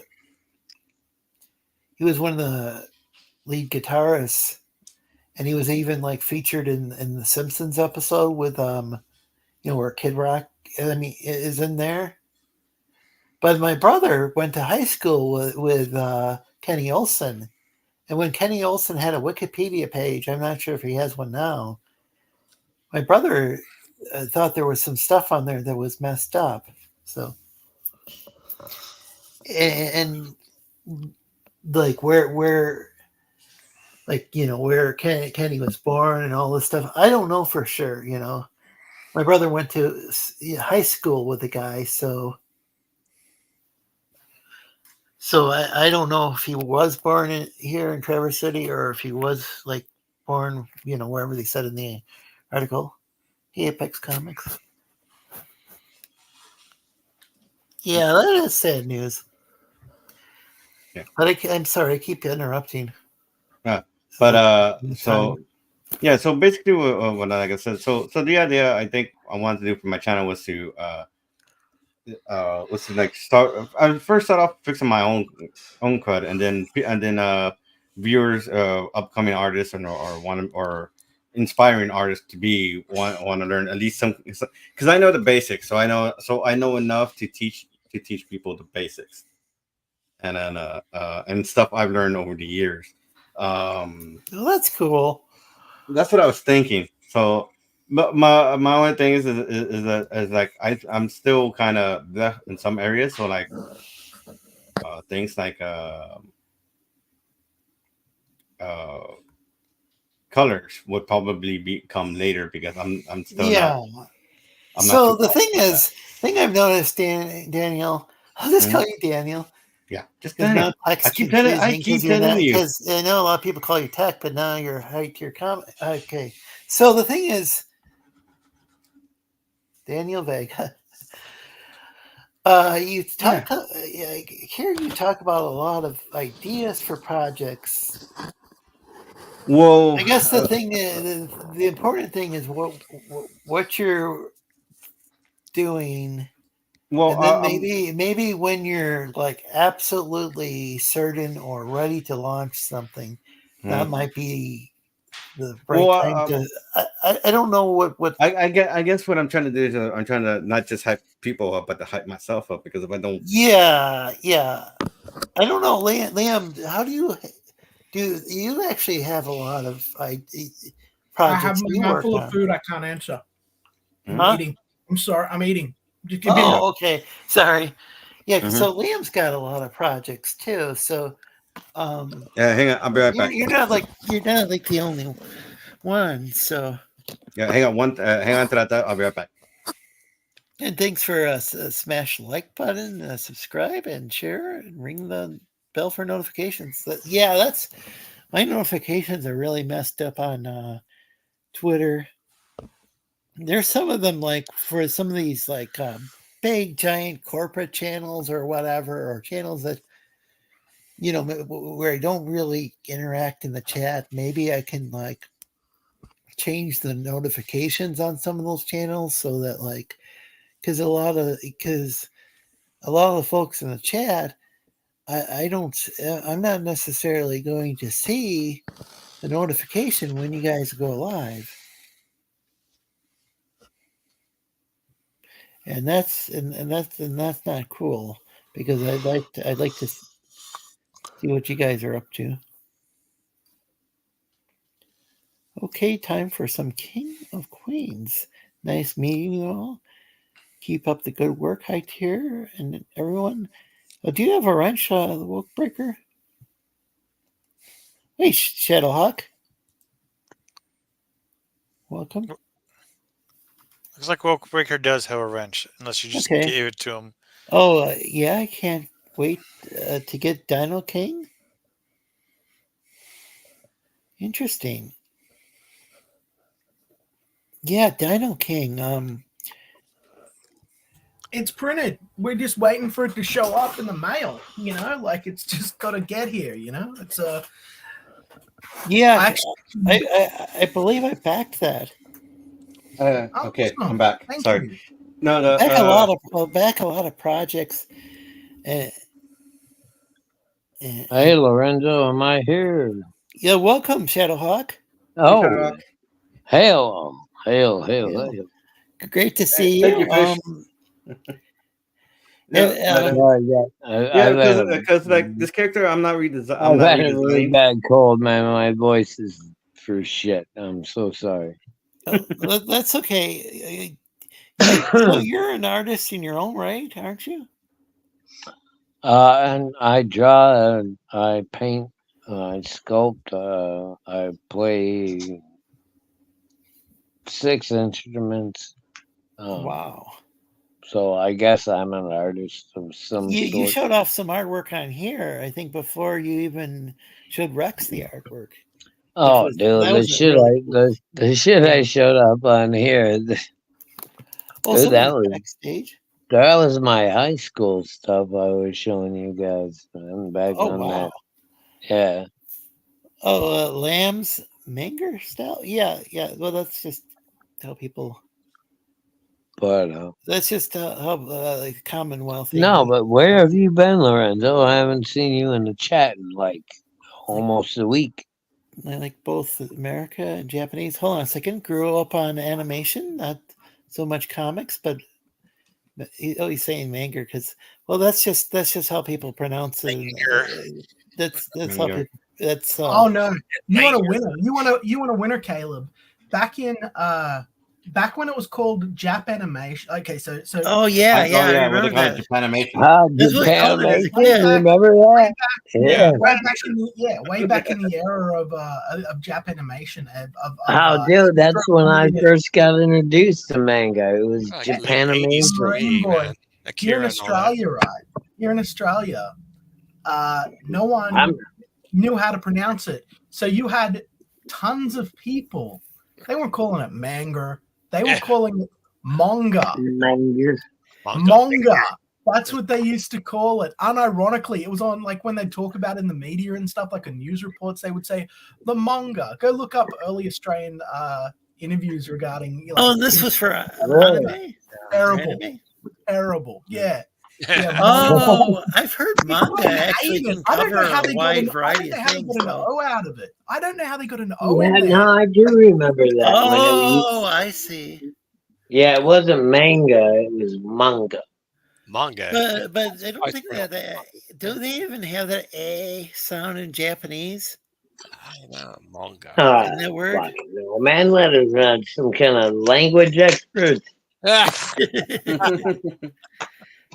So, but yeah, I remember it being called. I think it was just called Speed Racer. Would have been Japanimation when I was a kid. I love when I was a hatchling. Well, that's what I mean. I didn't know it was going to become like a slur later. You know? Yeah. When I discovered it, it was Japanimation. They were calling. I don't think of it as. I was like, I'll cool. go back to Daniel's artwork in a second, but I wanted to be able to see the panel a little bit better. Okay. But now it's you got these everybody's got these particulars, manga, and then you've got anime. Now anime is not manga, and manga is not anime. Even though you have anime of fucking manga titles, right? Whatever. Yeah, anime is more animation, and manga's more like comics. You guys hearing this? Yeah. I heard so somebody was arguing with Oh, I'm Vicky, getting a good which it thunderstorm wouldn't be coming the up first over time that here. happened, but like somebody was saying that manga can, like in Japanese means can they even mean magazine? And I but I don't I mean I don't know, and like a graphic novel and all. I mean, but I guess with comics people could say, I guess, use that collectively to refer to as graphic novel. You know, wouldn't that fit in the overall comics category, graphic novels? Dude, I think manga's in its own category by Yeah, itself. yeah. I'm just saying. Well, in Japan, Because manga, Batman would be like a. Well, they did have a Batman Japanese manga, manga but could be more classified as a graphic novel, mainly because Book books size. tend to be about 100 pages long. But I think they use to just even. I mean, Japanese people speakers might even use it just to refer to even Western style comic books. I know that like anime might just even refer to like a Disney movie, you know, depending on who you talk to. Because like, I mean, what somebody? I mean, because I think damn, it's just I'm getting animated hit by some Japanese. serious thunderstorms right now. Excuse me. Oh, really? Oh, damn. No, in English, of course, we typically use it. Like if you look up in an English dictionary, well, anime is going to be defined as Japanese style animation, and manga is going to be just Japanese style comics. Even though those are just like I think those words are different when used in Japanese, like because they would be. I kind of miss Japanimation though. I kind of like that, or more syllables. Yeah. Yeah. But it's Japanimation. Japanimation. It has a little bit of a punch to it. Yeah, it does. It didn't catch on. Like they said, it was racist, and I was like your. How's it racist? Thank you, Fish 1999. Thanks so like, much. These are the books I've worked on. Take care of Fish 1999. Yeah. Oh, like Japan is the most. Oh wait. What's one of the most homogenous countries in the world? It's like 99% in Japan over it in Japanese. I'm going to zoom in on Apex Comics. This is my collection I've done over the years. This one, USA Defender, is based on the World War II character, the Defender from. Damn it! What's the name of that book? I have it right here. A collection of that. That's from shit. Anyway, it's from shit. it's from like one of the timely titles. It's an anthology book. It's and the Defender. It was. I knew it couldn't have been called shit. You know. No, man. I forget the name of it. It's Jack Shit would be a good name. Anyway. Somebody's probably already that came from there. That came from there. I did a whole 32-page story on the Defender, which was not on that very first cover of that first issue. It was I cannot think of that title off the top of my head. I know Jack Shit, and but anyway, I did that. I did the first. This is the Executor #1, published in 1996. It's a flip book. Femme Fatale's on the opposite side. Then I've got Blue Cat over here. Then we got. Hold on. I'm sorry, I pressed the wrong button. Blue Cat. Yeah. I still remember Google Hangouts. I really like. Yeah, Google Hangouts was the bomb, man. I thought it was. No, this is the wrong. I'm sorry. It's all right. Here we go. There we go. That's what I was looking for. That's what I was looking for. Yeah. Yeah. And you got some other titles that you can't see over here. Plus, I published a book back in like was it 19? Oh, I think it was 2001. Yeah, Working Class Heroes. There's Pool Boy, the Cracker, and Scottish Ninja. What? You got a guy named Pool Boy. You got another guy named Cracker. Yeah, his name's the Cracker. He works at a restaurant, and he's the story goes, the Cracker's little brother was so into comic books from this one publisher called Businessman. He got a cape and he flew off the roof and he died, right? And so that Cracker was very traumatized by that experience, watching his brother die. So he wanted revenge against Businessman. So he entered a restaurant. He worked at the restaurant, had this crab-looking thing, looked like, and as part of his costume, he wore like a freaking tablecloth as a cape. Some goofy ass character called the Cracker. It's funny. It's humor plus action, pretty entertaining. and So. it's great. And it never got around to it. This is like the Ash Canner introducing the book, but those guys sent me the first and second issue of the original art pages plus part of the third issue. But so this was these are books you've collected books I I've thought actually maybe you published all those books I published them. Yeah, I did. Oh, you did. You published, but okay. So these are things. So you publish your stuff, your content as well as other people's. Oh yeah, I publish my own stuff. I've been doing that since '96. Awesome. Looks like we got George here. Wow, George. Greetings. Watch out for that tree. I'm here to defend the honor of Hargrave. Okay. Just so you all know, you're all on notice. Hail Hargrave. People keep going after Hargrave. It's kind of why do they go after Hargrave? I don't understand what's going on there. Okay, well maybe they don't. They're anti-bear.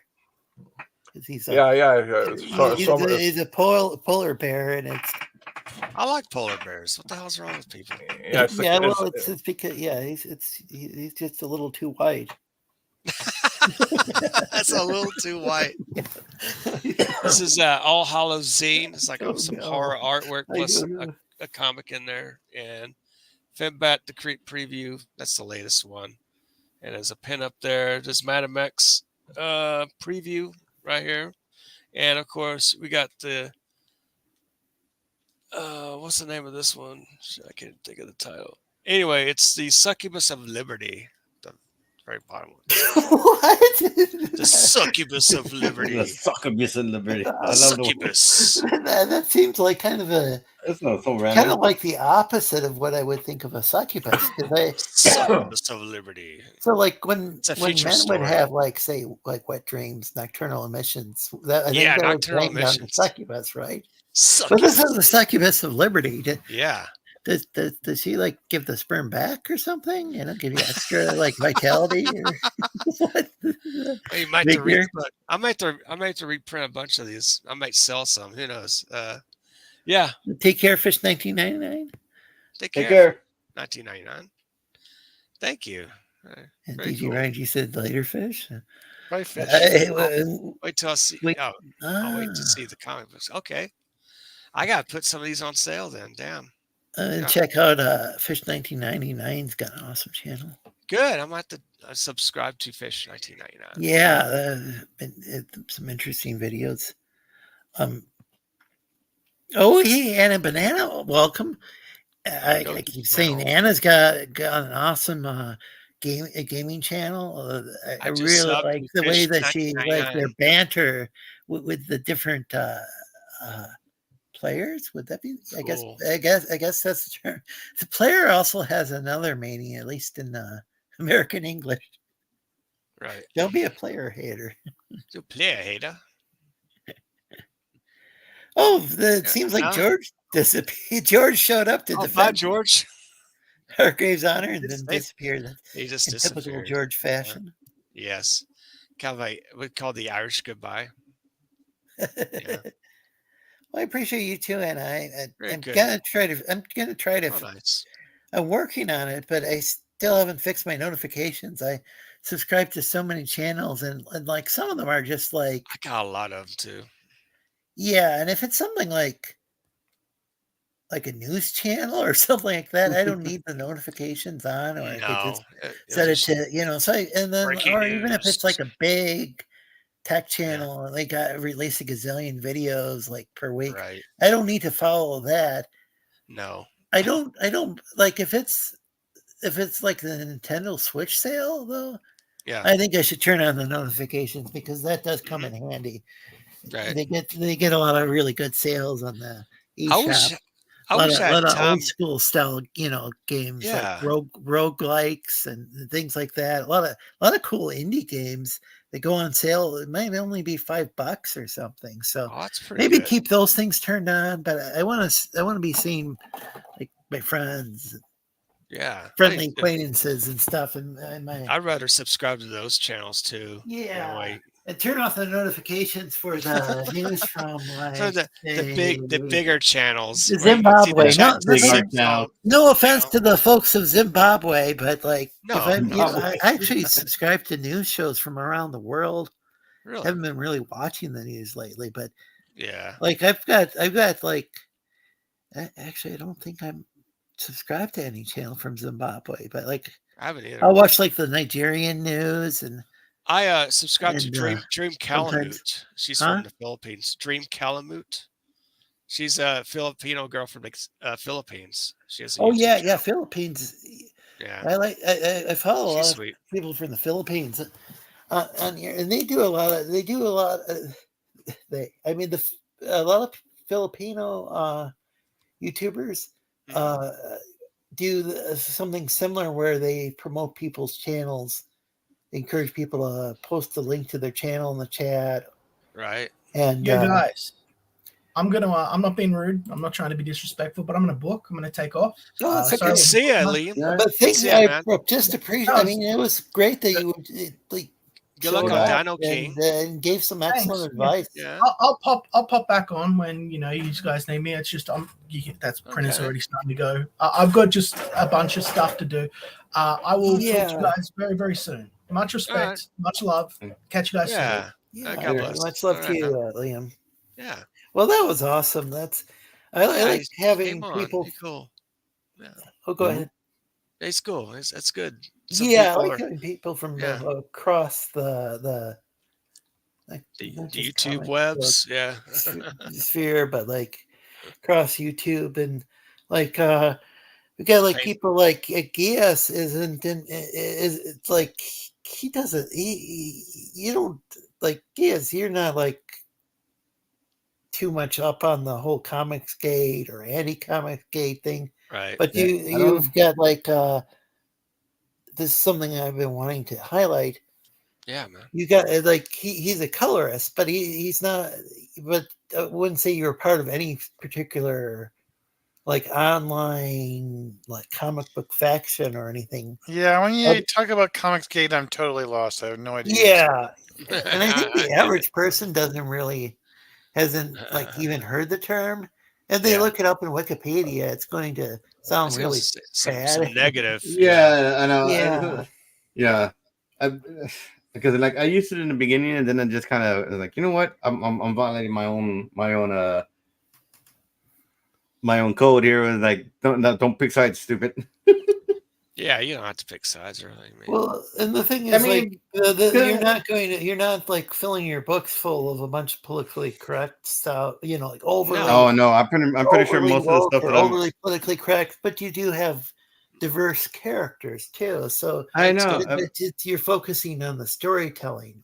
Yes, important. Because I mean I have talked to a lot of people, and most of the things is that they don't mind having a gay character or a straight character or lesbian character, or transgender character, what have you. What they mind is the writing that sucks so hardcore that it just kind of smacks you in the face, and you're just like, this is terrible. Right? Yeah. Yeah. So, it's not like I remember when I first. Oh, go ahead. Sorry. This is why characters like Rey from Star Wars kind of fell flat in her face, because the way she was written, it had bad writing written all over it, and quite literally, and that was turning people off, because she was coming off as pretty much as a Mary Sue, and people were trying to defend the character by saying, "Whoa, Luke did this." Yeah, no, but the movie even points out that all the original Star Wars movie even points out to you that everything that has happened happens in the span of months, not in a couple of weeks. Right. And it's not a manga where the power of friendship beats everybody. No, it didn't work that way. He got his ass kicked. Luke got his ass kicked. What, 2-3 times by Vader? Yeah. 2 times. Yeah. Mm-hmm. And then he never won any. Hand one time, you didn't have to have a mechanical hand. Yeah, he lost the hand of Vader. Yeah, he saved Darth Spoiler alert. The Emperor. Yeah. The Emperor. So I'd like to. Oh, go ahead. So basically, Luke never won a fight with Darth Vader. It was because it actually came down to Darth Vader and the Emperor, and in themselves, they killed each other. Yeah. And Yeah, and that's how Luke won that fight by making the two fight each other, and that's how he won. But he also managed to bring his dad back to the light side, with in the process of him eliminating the Emperor. So that was Luke's main goal, was to bring his dad back to the light. He did. That's the mission. You know, and then that was his main mission. The getting rid of the Emperor was just a bonus at that moment. And then then you go to other things for, or like, let's see, what's the latest? Captain Marvel. Oh Lord. The writing was just terrible for the movie. The I think the latest one, the Marvels, was the next. From what I understood, the writing was all over the place. It didn't know what it wanted to be, and that's why people were kind of turned off. Right. You know. Yeah. And then, and then check out Apex Comics has a and I'll switch back to I'm going to switch to Apex Comics for a second because I'm highlighting. Yeah. I'm going to switch back to Giaz in a second. Yeah. Yes, I've got 2 books. Everybody got Fembat the Creep preview Ashcan, 6 pages of Fembat, 6 pages of the Creep, and a nice limited edition pink cover. You get also back covers. Got Vic King artwork. My characters. Oh yeah. I was just streaming with Vic King on Amateur Ants channel, and you got Rob Ewing penciled this. I inked over it. There's Fembat there, and this. That looks awesome. Yeah, Rob's good. I like Rob. And then you get a centerpiece like a poster inside of the first drawing of the Creep with all my defunct 80s characters I created over the years. And welcome, Shep. He's saying hail Risey. Well, Risey's, I don't know. Risey's here. Hey, Risey. Is Risey here? I don't know. I don't see him. And this is a pin-up page of Enforcers Inc. featuring the giant and red-blooded American versus killer robots from San Diego. Sorry to interrupt again, but hi, Elkin Slice. Hey, Elkin Slice mentioned last time Elkin Slice was here. Like people kept going on for like 5 or 10 minutes and didn't acknowledge him. He eventually left the chat. I don't blame him. Yeah. But what's that comic called? Oh, this is the Fembat the Creep preview Ashcan. It's for $8. Nice. Yeah, 16 pages. I like the underground. Phil, I know you spell it with an axe. Yeah, comics with an axe, like the underground comics. Exactly, I love it. Yeah, because that's what we got so many. Oh, we're going to try to be the new Captain America, or we're going to be so epic. That's fine. Blow it up. Yeah, it's cool to see stuff like that. That's so original, like this. Yeah. I think that's the thing we should probably start trying to tell people, that you don't need to make the next Captain America. You need to make the next a good comic book. Just make the next great comic book. Do not try to was it Marvel that started off as Timely? I mean, and they were probably independent at the beginning. Wouldn't they have that? Yeah, I think only fantasy and sci-fi February. I think that's not. I think that's another problem. I think that's another problem why we get the bad writing, the bad writing as it is, because people want to rush to get to some kind of famous status when they don't need to do that. Right. It's going to take time for anybody to care enough.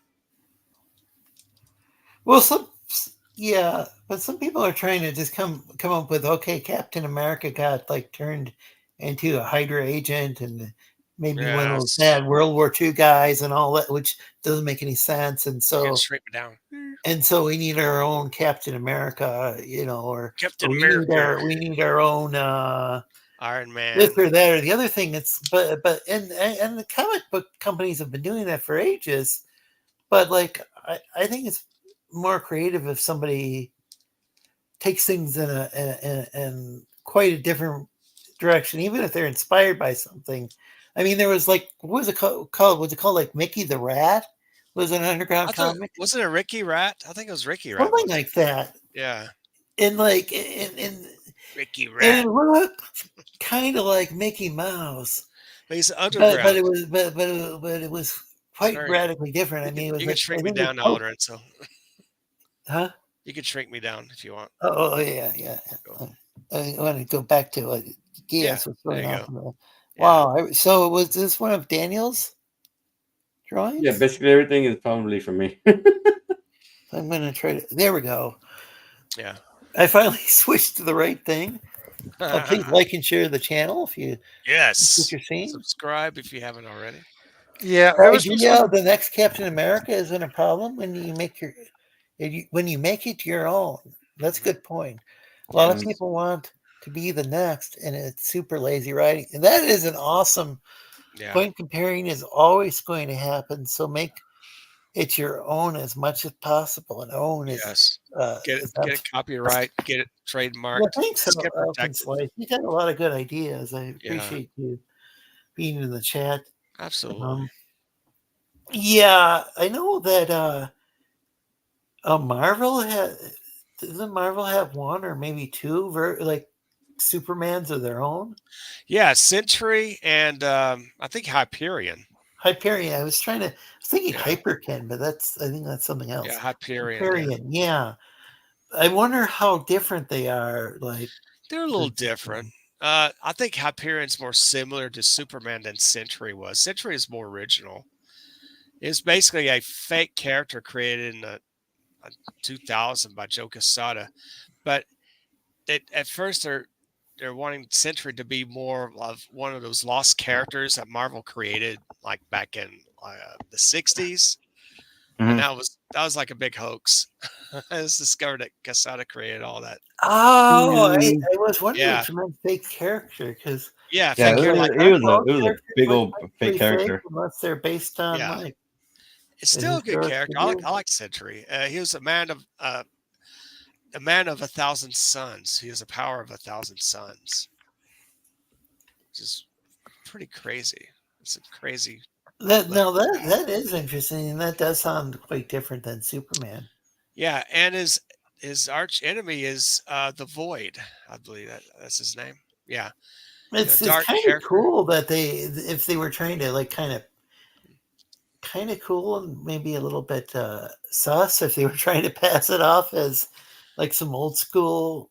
Yeah. Or was that just the style that they were going for? They wanted to go for them like a lost character and then end up being a hoax. But after that, the character started to develop better.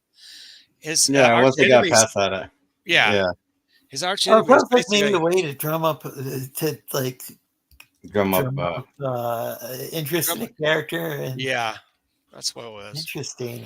Which is kind of just backfired on them, and then because I think a little bit later they introduced the Blue Century, which they basically didn't even bother making a fake. They just said like, hey, by the way, this character is essentially a secret character or secret superhero that was forced to retire because politics.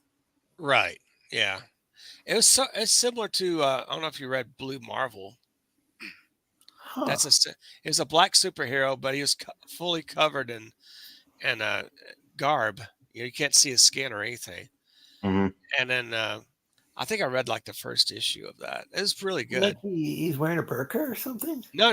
He's wearing a skin tight uniform head to toe.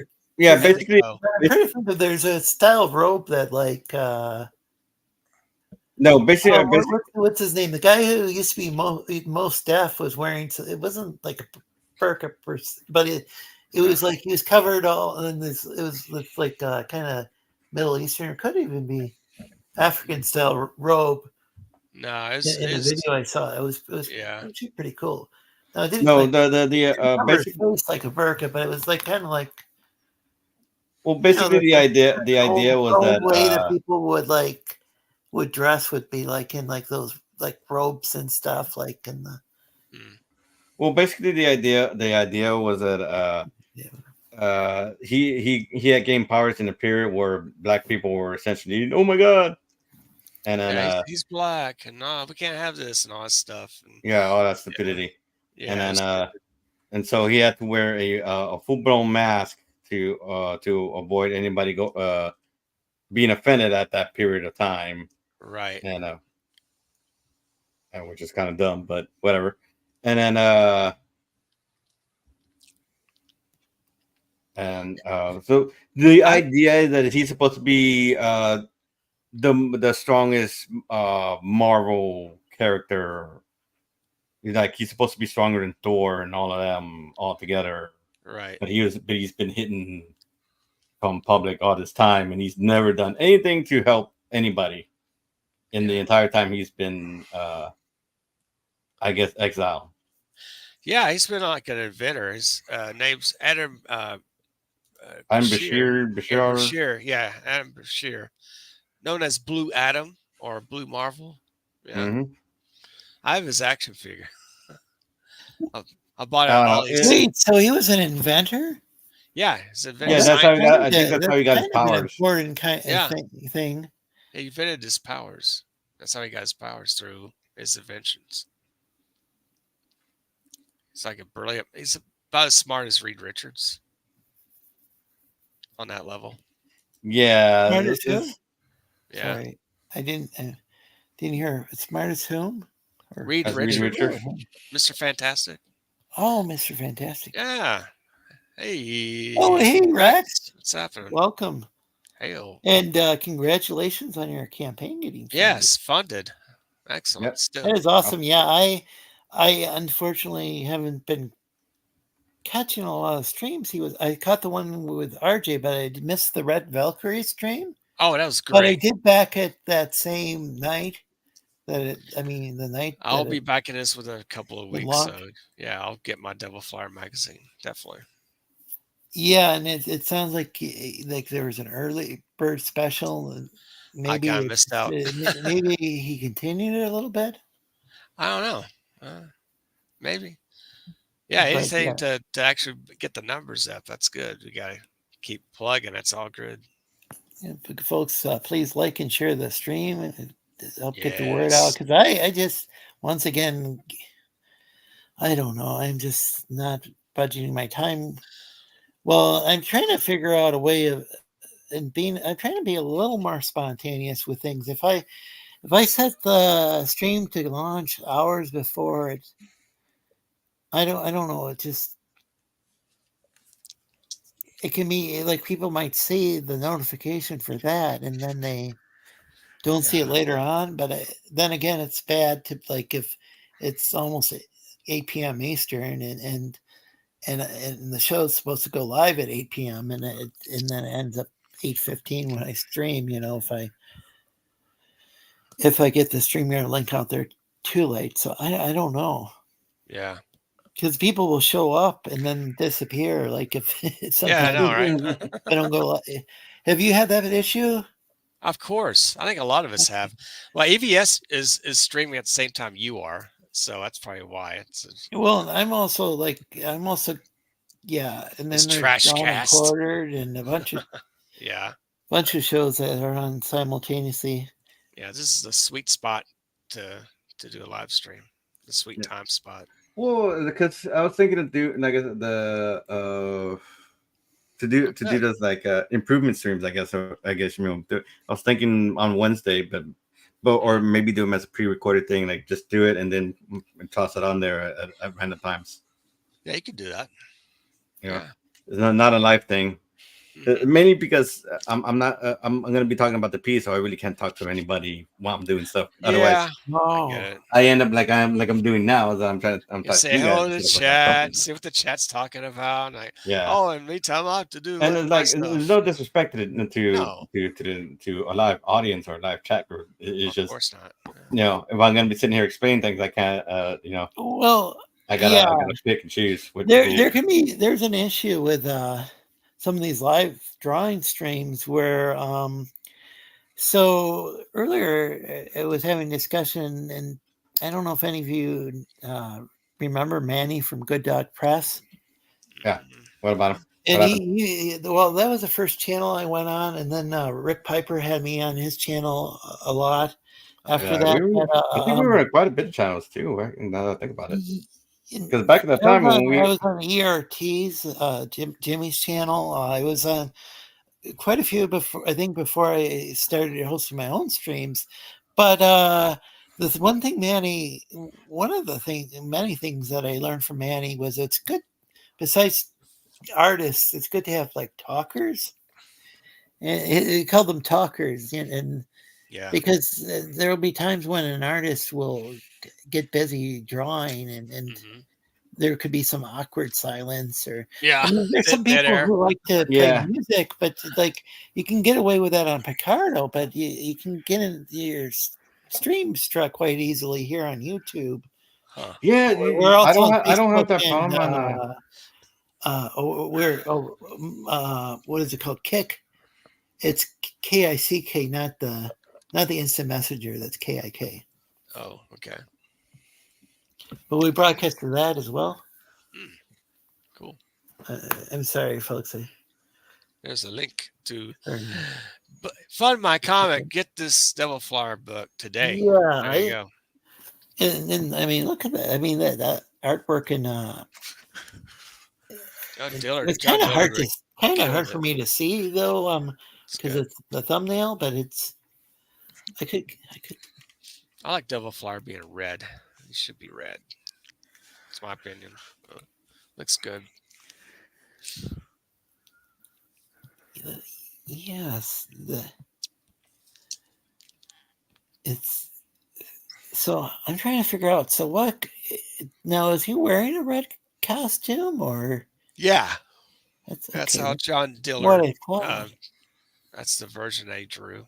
It's a great job. Yeah, I love that cover. Oh, yeah. So Dillard's got artwork on the project. Yeah, I got Dot Blaylock on there. Grave Tales. Got some. John Felindez drawing the 28-page Devil Flower story, and they're gonna have the Bystander. I think it may be an 8-pager in the magazine as well. So these guys are Bystander. they're going to be currently working on that for the Devil Flower magazine. So that should be a smash. Yeah. So last time it took a while, but what Rex wanted was but what he was charging for an ash can. Yeah. I think he wanted to throw in lots of extra goodies so that it's make it more worth of it. an incentive to. So it took a little bit longer to deliver, but it was like I thought it was like a really good value. I think so too. I mean, Rex did I don't know if he does this anymore, but Rex was giving away so many like he gave. I ended up getting these Empire Strikes Back collectible cards. I mean, really, that alone, yeah. Wow. I mean, just the stuff I want on his channel, that alone basically pays for the book. I mean, sure. When you look at all these different things, it's like, what? But I was going to back the thing in the first place, but it's like, I had like Rex had given away so much cool stuff that it's like you're basically getting a free book if you like how things even out, and you're getting like something that's a very unique character. Yeah, absolutely. Yeah. So I'm quite severely dyslexic. Do you have like an elevator pitch for Rex's book? I'm not sure. Oh, Rex yeah, yeah, sure. Yeah, I can pitch it. Let's go ahead and put the link up here. I mean, like let's go ahead and I could do that. But like a basic character overview. Since Rex is chilling right now, he needs some rest. Yeah, he's been on so many streams lately. Yeah, so we'll give Rex a chance to rest, and we'll take over. We'll go ahead and we'll shield the book for him. There you go. Yeah, I can bring that up on the screen. There's lots of shilling. Oh, let me go ahead and get her ready here. Just get her done. Shilling like a villain. Yeah, pretty much. Where is this thing? Where is on my comic? There it is. It's right here. Oh, do you? I'm going to it now. Let's see. Here we go. And look for it. Look for it. Oh, yeah. Where? Oh, did I click this one? Okay, here it is. Like, this is it. Click it. Click it. Click it. No. Click it real good. Oh, did you send it? Did you screen share it? No. I gotta get to that page. I'm like I'm on the wrong page. Oh, my bad. Oh, I can. Let me. From my comment, Devil Flyer, a devil's weapon. Yeah, that's the name of the book. The Devil's Weapon. Okay. Yeah. Yeah. So the channel's called Devil Flyer Momentum. So I don't. Yeah. Exactly. I don't know. I mean, I don't know. So. Was that just the name of the ash can, or is that the overall series? That's the book. That's the name of the book, Devil Flyer. Yeah, It's but Devil like the Flyer momentum prequel. part. Yeah. Okay. Here, I have the page. Let me go ahead and share it. Give me a moment here. Yeah. Do all that. I've got loaded. Let's see. Here No, we I'm go. on a Chromebook. So if you're in a more powerful computer, it might work better. Okay. You go and share my screen. There it is. Devil Flyer. Okay. $2,000, everybody. Funded. Keep it going. 2001. 24 days to go. 24 days to go on this bad boy. Yes, sir. Oh, wow. You get, if you want to splurge $600, you can get the all 3 comics black and white hardback artist edition plus a Devil Flyer acrylic standee, a bog tapestry, a physical sketch files of original character designs, which is priceless with a capital P, priceless. For $300, you can get all 3 comics with a hardback artist edition plus a Devil Flyer acrylic standee and a bog tapestry. For $25, to make you holla, you get the John Dillard cover, Devil Flyer prequel. It also features 13 of Rex's characters in the background. We got all these bad boys and girls. Very nice. I like the dead ninja right here with the splash blood stain. I'm kind of intrigued by that character. For another, if you want to support cover B, John Felinde's Golden Age style Devil Flyer cover for $25. You can also get the wraparound cover by Jamie Reyes. He's still working on the final art. Whenever he's ready, Rex will put it up there. And you get, for $20, you get the blank cover variant, a good sketch cover if you want to sketch your own Devil Flyer character on there, whatever you like. I'm sure those will be selling out quite a bit. Got 3 backers on that one.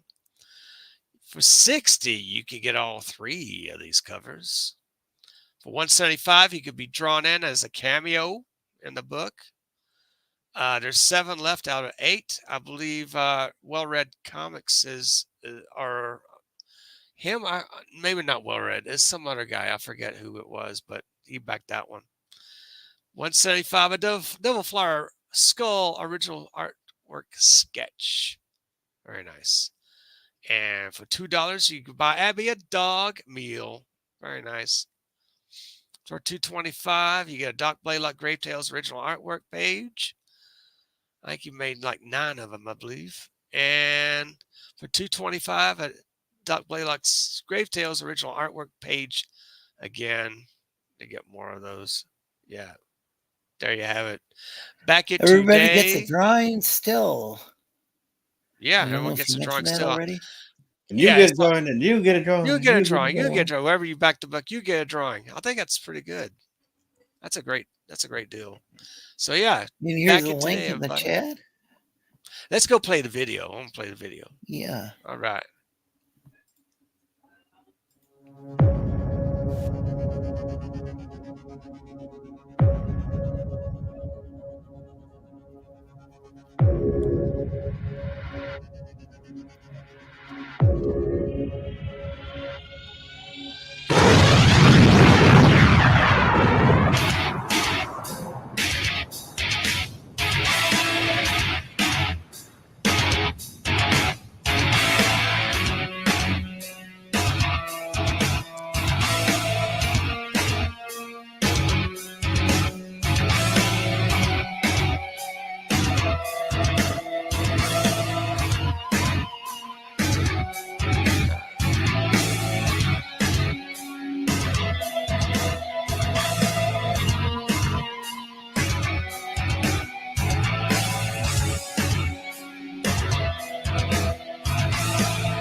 I can't wait to get my Devilfly magazine. I like that. I like the music man. and the video. I love it too. So that was that Doc who made the I don't know. video? I think it may have been I don't know if it was Dark Gift or it could have been one of those copyright free music you can get.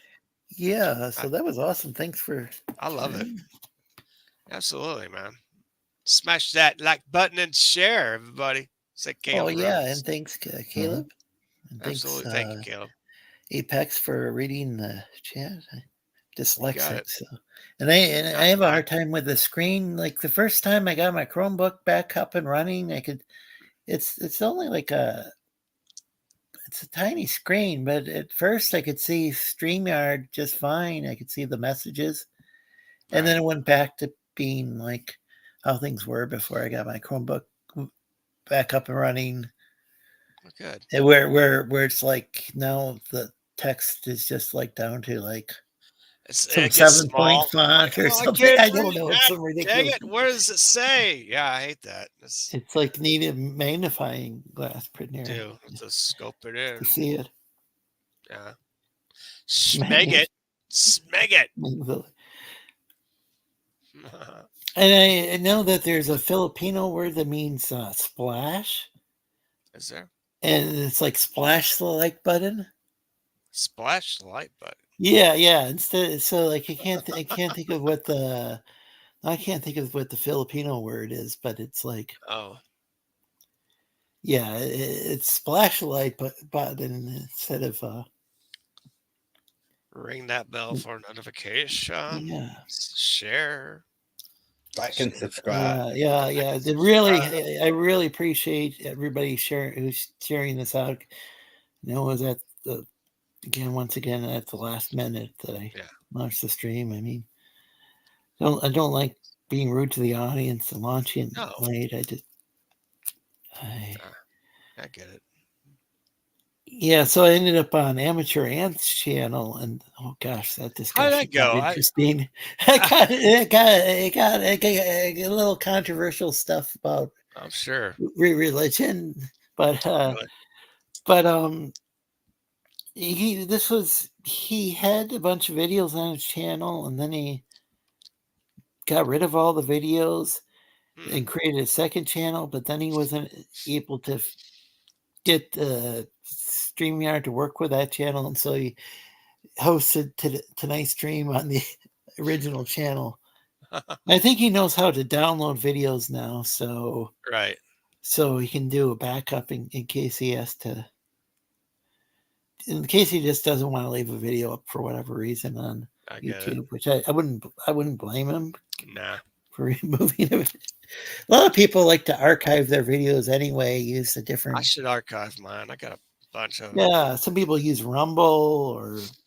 I need to go BitChute or any number of these. Kick's another.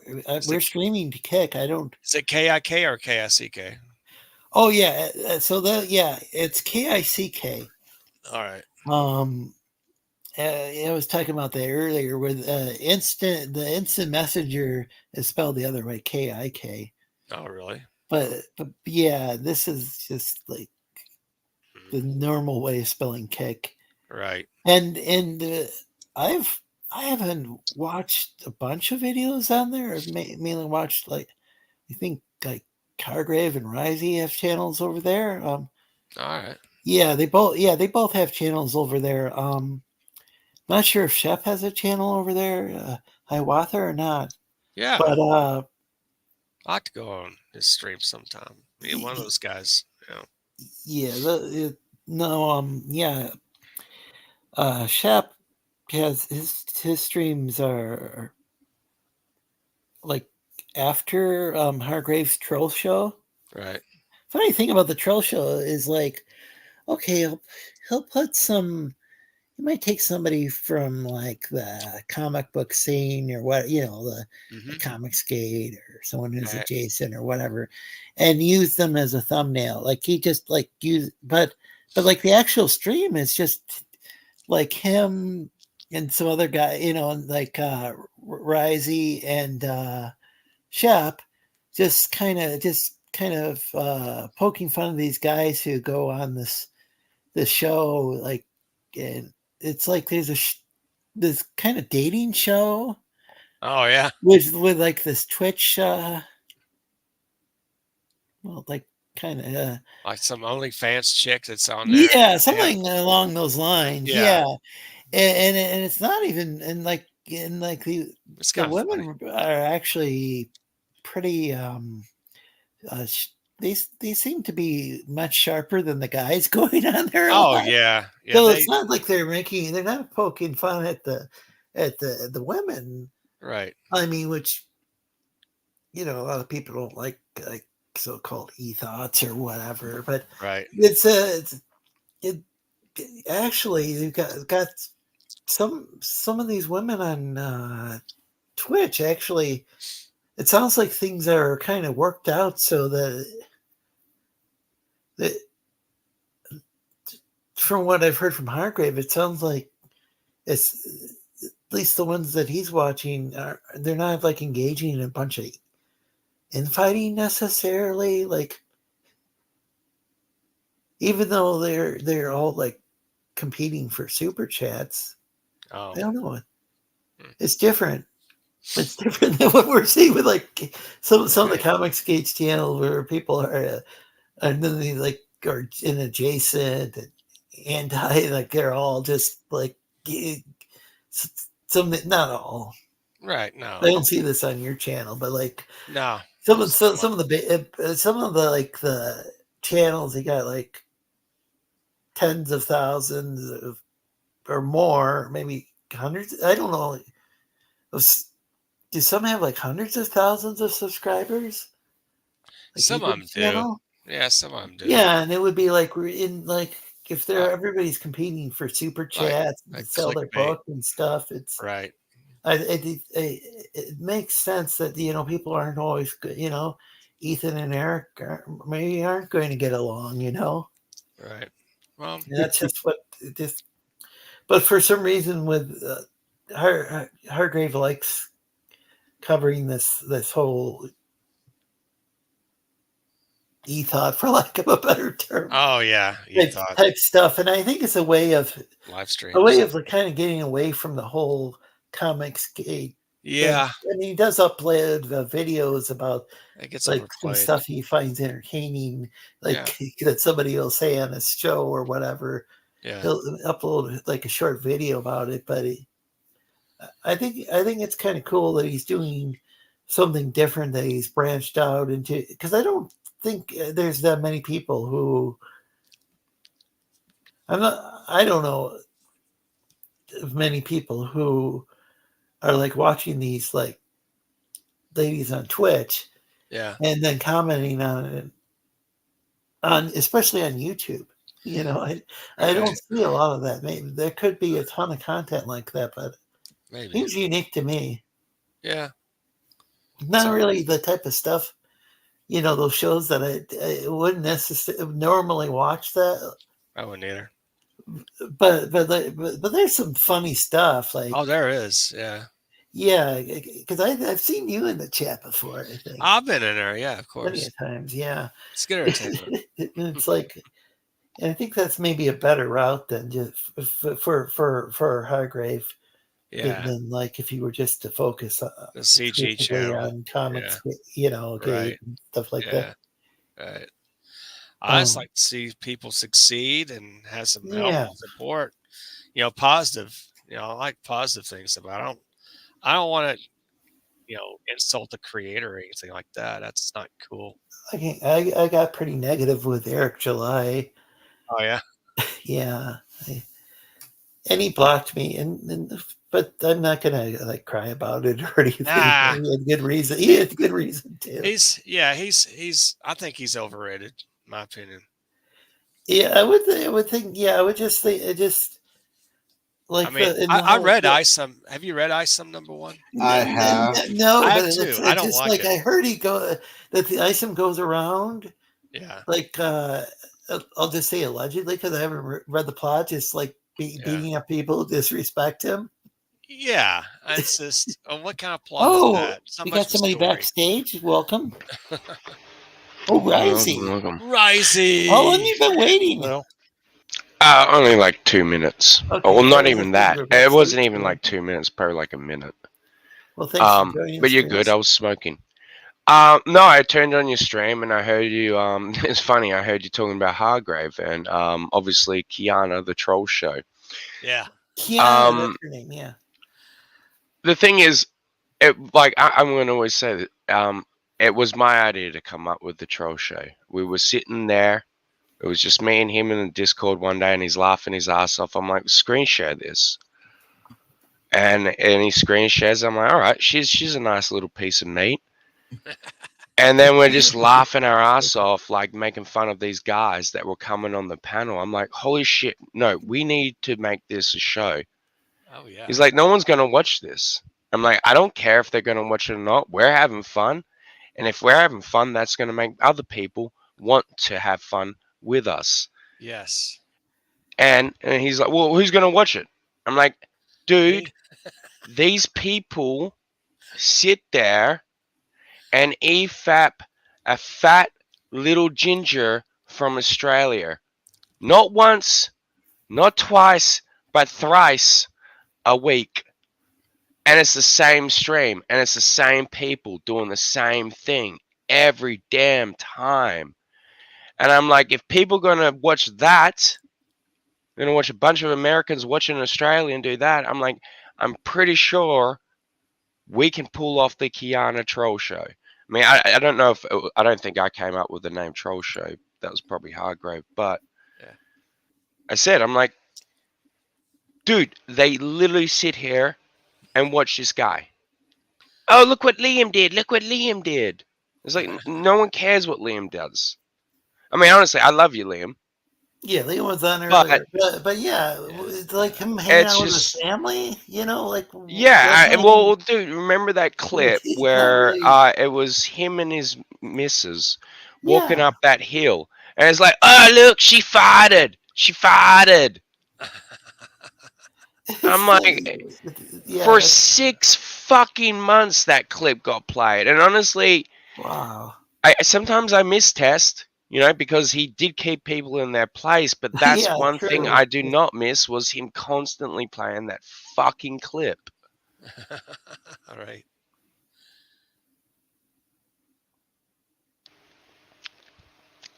But anyway, I'm dribbling. Well, I'm glad that thanks for reminding me of that, because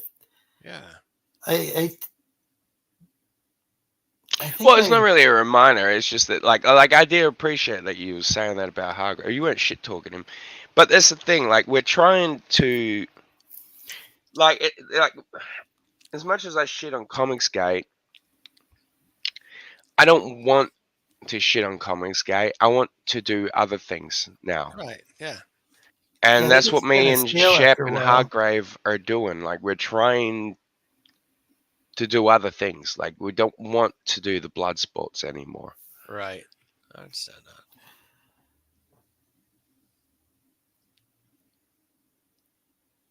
Yeah. Anyway, whose character is this? Yeah. Oh, this is so. I believe Gies commissioned this from Daniel. Yeah, I commissioned this. I wanted to say this a while ago, but I couldn't get a word in edgewise. It was when Daniel was talking about his male characters, and I had pulled up the 2 I had commissioned from him. This is Lewis, and this is Derek. Ironically, Derek has a much larger build than Lewis, despite Lewis being the tank. Ah. A tank. Yeah.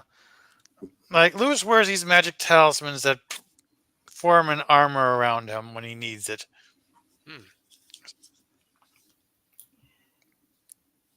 So, is this part of a comic book? It was for a story I wrote. You're working on?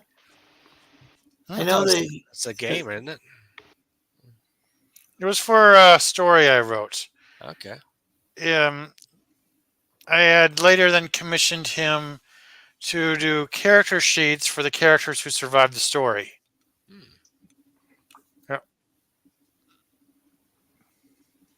Yeah. vibrato. So, like I said, is like one of the biggest things that I need to learn to really focus on making my male characters look good, decent.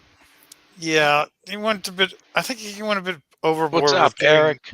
the Oh, hey, beast Eric. Hey, kind of Eric. Hey, Eric. muscles. Eric, And, yeah. and hail Colonel Hey. Mark, welcome. Morg, my Yeah. ninja. You say hi to Nigel. Ninja. Yeah, I think Nigel is in the chat earlier. Colonel Morg. I mean, he is in shape, but he doesn't have time to hit the gym all the time. Oh, who does? He's like hard. Yeah, I think people seem to not understand that you cannot be ripped like that the entire time. You can't be this getting huge like that takes time, effort, money, and food. Yeah, he's a treasure hunter. Part of his job requires traveling a lot, and he frequently wouldn't have time to lift weights or exercise the same way a bodybuilder would. Like he'd, of course, be in shape. He wouldn't have any fat, but he wouldn't have that level of muscle. Lift a bunch of rocks over his head. Especially since he's using a whip for most of his. Yeah, what's that whip? He would probably look more closer to Trevor Belmont. Yeah, in shape, but not muscular bound. Huh. Of a slim build, but taut. So, Yeah. Risey, were you hosting a video game stream earlier, or you planned to? But Oh, fuck if I know, man. I did like a bunch of streams yesterday. I probably got oh to yeah, play yeah, them all. I forgot. It's Yeah. the next day for you.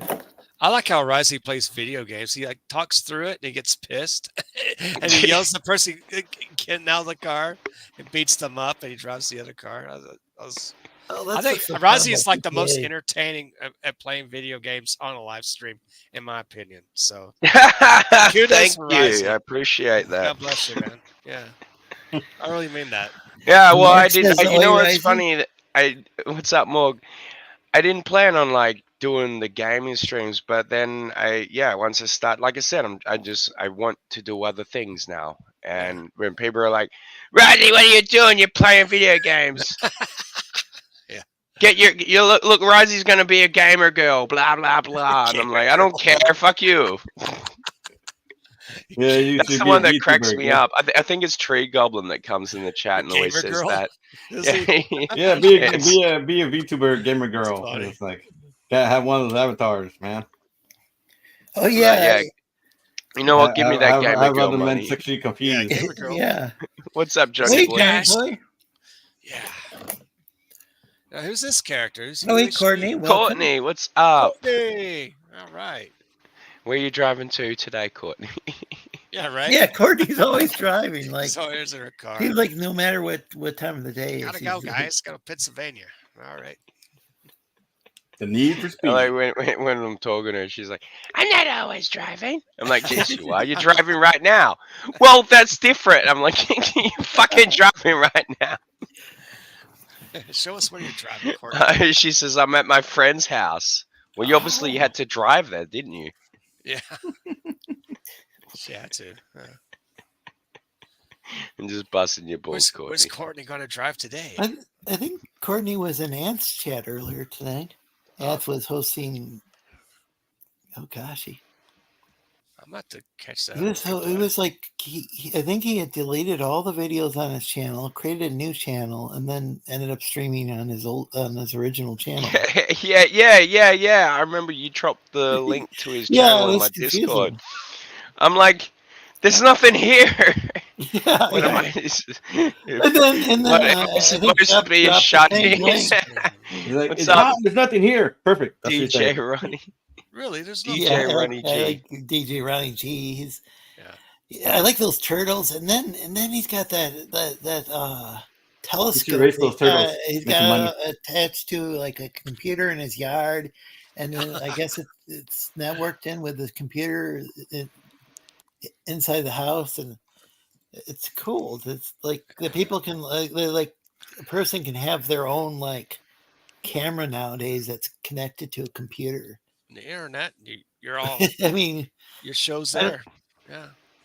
I remember when like 56K, well, even before 56K modems. I remember when 56K was like a lot to have at home. Yeah, I used nobody to seems go to to the remember. library and use their whatever they had there. I'm in a public access TV. Back in the 90s. Oh yeah, I was. That was big. I was a. Yeah, kids are never gonna I figure. like it. Kids are never gonna understand our pain when it No. comes to the internet. Of course not. damn kids. And I switched from What's that up? to YouTube instead of public access. Yeah. I'll have to That's before YouTube and all that. It's just like I have the to thing. post some more of my videos. Yeah, Post some on this channel. If it wasn't wrestling with the tackle of a Kentucky Derby winner, I join you guys. What? I was trying to figure out what that meant too. Maybe it's like a. I'm trying to think that maybe it's a fish. I hope. But Kentucky Derbies, like, isn't that like horse? NASCAR? Yeah, that's horse racing. Yeah. Yeah. So is somebody is it a human tackling the horses? They better not be. That'd be kind of a wild sport, wouldn't it? That would be like. Oh, that'd be dangerous. There's like the character. Yeah, I don't want to do it. Let's tackle that damn horse. He says in the chat here he is a horseman. Oh, okay. Oh, yeah. Yeah, I'm a horseman. Johnny boy. Okay. Welcome. Yeah. There actually is July created a character called Horseman. Oh, the Horseman. Yeah. Is it a human or a horse? I don't know. I think what's created by Chuck Dixon and Joe Bennett. I think it's I heard about that a horse superhero horse costume or something. Oh, yeah. He's like one of those crime fighter guys, like Batman, but he's a horseman. I'm not gonna lie, that was one of the dumbest things I see. I know. I'm intrigued by it though. I was like, when I seen it, I was like, oh my god. I wish I did have a motivation to create a comic book, because if the Horseman thing can be real, Dingo Man definitely would be more successful. Dingo Man, that'd be interesting. Huh. Yeah, it's like back when I came up with it back when, people were like, do you ever want to be a comic creator? Da, da, da, da, da. And then I thought about it for a little bit, and I was like, well, I had a bunch of ideas, but the one that everyone liked the most was Dingo Man, which is basically, I don't know if anyone ever remembers Dingo Stole Your Baby. Yeah. Well, basically, it's think of the Jungle Book, but with dingoes and in the outback. And then he grows up. A bunch of poachers kill his tribe, his dingo tribe that took care of him, and then he has to go to Perth to kill the people that killed his family. Oh wow! Wow, there you go. Shit, that'd probably be better than the Horseman comic book coming out. I know it would be better. Yeah, Horseman sucks. Yeah, take that, Eric July. Yeah, Eric. Don't steal my Dingo Man, you piece of shit. It's a copyright by Risey Lee. All rights reserved. I wouldn't mind maybe drawing a few pages of Dingo Man. Why not?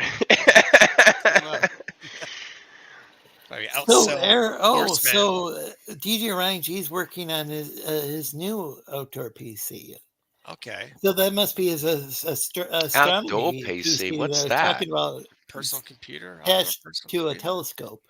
Oh, really? Yeah, and then he'll be like at his computer desk, but he's got it somehow like networked so that he can stream from the computer into the yard that has the telescope. Yeah, and like he can control it all from his computer in his computer room or whatever. Yes, the creep. He works on IBM mainframes or something like that. It will work. Some sort of mainframe. Oh, yeah. Is that the link? The link's in the top of the description there, Johnny. Yeah. Oh yeah. Yeah, it's pinned in the chat. What the tatas? Femback. Yeah, that's how I got it. Femback. I thought it said fembot. Some pointy tata. Fembot. Interesting. Yeah. I'd like to learn more about that for my study of humans. Of course. Yeah, that's a horse of horse, Horse, of of course. course, of course, a horse. A horse is a horse, of course, of course. That's like a genuine boomer. Like, gosh, where did Mr. that? Ed. Like, that would have been like when my mom was It's like late 50s, wasn't it? little kid. Yeah, she would have been like elementary Little school hatchling. or something. Right. when Mr. that came Ed. out. Wilbur. Yeah, that's it. That is a trippy show. There's Francis the Talking Mule, and there's Mr. Ed. I'm not familiar with Francis. As Donald O'Connor, back in like the 50s, they had a series of movies as Francis the Talking Mule. I think there's maybe 3 or 4 or 5 of those movies. I'm that came out. surprised George hasn't shown those yet. Yeah, George, if you're watching, man, why don't you get some Francis the Talking Mule movies with Donald O'Connor? They're funny. Like a little slam bang, little comedy. Oh, so DJ Ryan G had to rebuild the computer. Oh, yeah. In his Wow. backyard. I think is what he's talking about. I have respect for people that could do that. Build computers. That's got to be a crazy job. What I found interesting is like people who tend is some of the kind of overlaps in a couple of cases with some friends. A couple of friends of mine were like not professional auto mechanics, but like they work on their car and stuff, and they were also good at building computers. But like, wow. Wow. All right, guys, I'm gonna have to take off. All right. thanks for joining us, Daniel. Yep. Thanks. Take Do care. Do you have anything to promote? You can find me on at Tier Comics. I guess because apparently I changed it on YouTube here. So it's at Tier Comics on YouTube and Twitter. Okay. I haven't changed that. It's Vega Illustrations on Instagram. So the Tech Corner stuff is mainly for the safe for work stuff, and it'll probably eventually become the smallest thing I do. Oh yeah, this is not safe for work. Yeah. Yeah. Of course. Yeah. Nice. And All then right, you guys. got the high tier comics, which is safe for work, and I don't know why the fuck you have Vega Illustrated. Just Yeah, I I'm wanna merge gonna, the like I two said, of I'm those, gonna work. 'cause that's getting confusing. Yeah, I'm gonna work on branding, and I'm gonna find one name to rule them all. Okay, And that sounds great. Sounds good. All right, guys. So y'all have a good night, and God bless. catch y'all next time. All right. See Rock ya. on, dude. Good night. Yeah, Good night. Bye, guys. Nighty night. And back to the sketch. Yeah. Well, What's this her is a name? sketch. Her name is Krista. And Krista. she's an enchanter who's in the same party as the two guys I showed before. Oh. Okay. She also serves as their healer, as they don't have a dedicated healer. Oh, good. She has items that perform healing magic for her. She's So is this inspired by like RPGs? Well, sort of. I gave them something of an RPG party style. It kind of balanced it That's out. what it sounded like. Like they had tanks, a rogue, mid-range caster / support. They didn't have a dedicated healer, which is kind of the one Achilles heel of their party. Their objective is treasure hunters, and they don't really have a healer to go with. So, wow, she's very useful. Stay with the crew.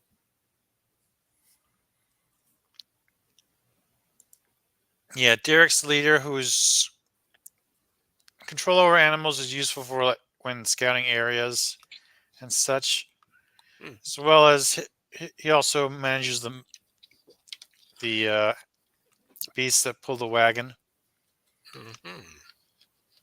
Lewis is the tank. If he need be, he can generate full body armor.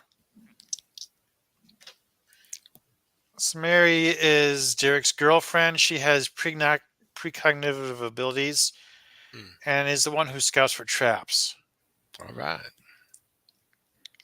Wait, traps. You might want to clarify that a little bit. Booby traps. Booby traps? Okay. Traps with boobies? No, I'm kidding. No. But yeah, they're treasure hunters. They explore old ruins and look for treasures that, of course, naturally have traps to prevent grave robbers and the like. Wow. Okay. Her Very cool.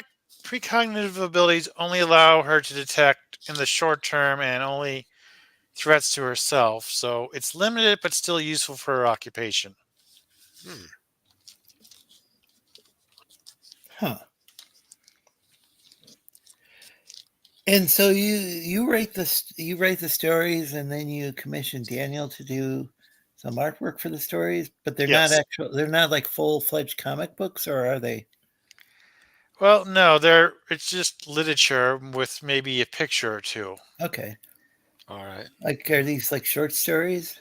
Yeah, kind of short stories. I meant to have them in a series. There was 3 other characters who were part of the team, I believe, but I did not commission pictures of them. Huh. Okay. All right.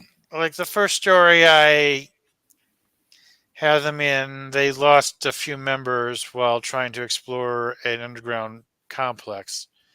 And the complex's guardian kept attacking them. Jeez. Very cool. The complex's guardian is basically works on an AI and has the AI is fairly complex. She also doesn't understand things like how her master's not coming back after 300 years. Do you have a link so people can just read it? Yeah.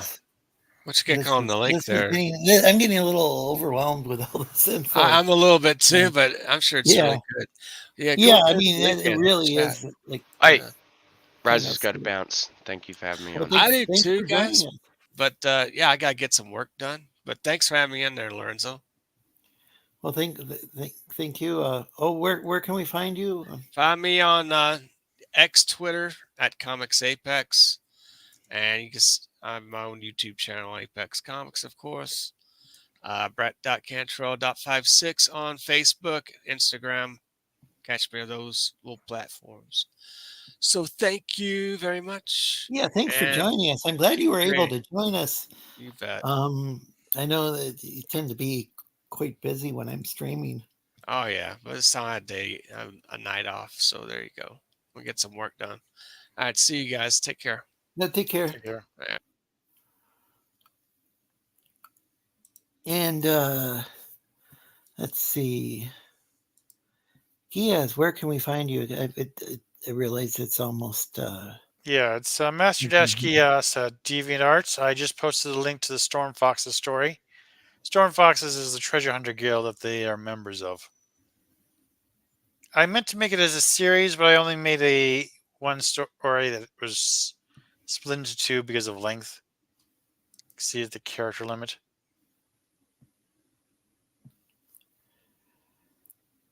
So, what story is split into 2? I'm sorry. The Orb of the Alchemist, which was the first story I wrote for the Storm Foxes Treasure Hunter Guild.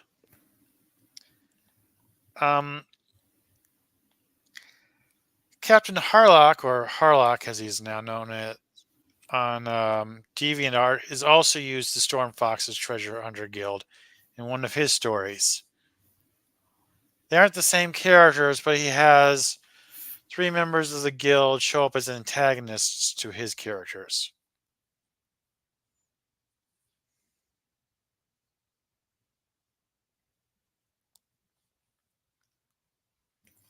Well, that sounds cool. So, is he the person you do collabs with? You know, as far Yes. Harlock has been writing a series of stories, such as Getting into Character, which stars 4 people who got transported into my world, the world I invented, and became their D&D characters, basically. And there are other stories that take place in my world. In one of his mainstay series, Tara and Carl, they met up with Tara's old buddy, who's an elf from my world, who was hunting a magical artifact on Earth, and 3 members from the Stormfox Guild followed her and were trying to get the artifact for themselves.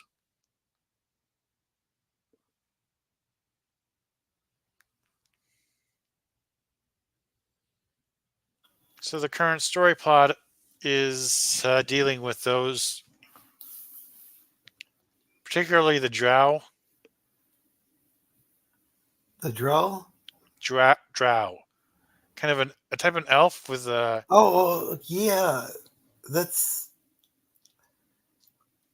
Is that from folklore? Might be from Wizards of the Coast. I don't fully know the I'm origin. trying to remember if that was like Tolkien or D&D or what that was. That was D&D, though D&D also likes to take classic fairy tale names and slap them on their own monsters, which they do their own thing with. So I have no idea the origin or not. I remember they used to have like hobbits, and then Tolkien got upset. Tolkien Estate, I think it was, or yes, but it became halflings or something. Yeah. That's what I was thinking, is that they became the halflings in the second edition AD&D. But I think it was the first edition had with Gary Gygax.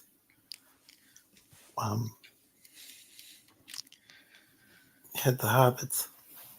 So, is this the same universe as Lily's in, or is this different? Yes, it's the exact same one. Lily is basically the villain of the getting into character story. She's responsible for the situation happening in the first place. But the characters don't know she caused all their suffering. Oh. Well, put it into motion at least. Most of the stuff that happens to them, aside from getting into the world in the first place, isn't directly her fault. But obviously they wouldn't have been in that position in the first place if she didn't transport them to Trivium. What is Trivium? Is that her kingdom, or? It's her planet. It's her world. Oh, planet. I'm sorry. I forgot that she had her own planet. Wow. Well, she has her own country, but it's relatively small. She didn't transport them to her country. She transported to the planet she lives on. Okay. But outside of her borders. Oh, that's interesting. There are passageways between Earth and Trivium that lead to certain spots, which basically she was limited on where she could send them. DGRNGs is fascinating. So yeah, because of where they entered the portal through, they can only show up in a certain area, which was outside of her borders.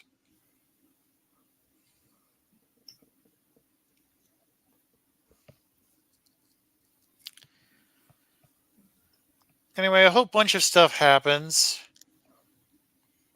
And a Doctor Who reference. Huh. Lily has a physician named Doctor Who. Oh, okay. That really is a Doctor Who reference. Yes, but yeah, Harlock put a TARDIS model in her examination room. Though it's small, you might have overlooked it, like a cookie jar sort of thing. DG Ryan G is asking if he can buy this. Well, if he wants to go, he can support Harlock on Patreon. But yeah, he can.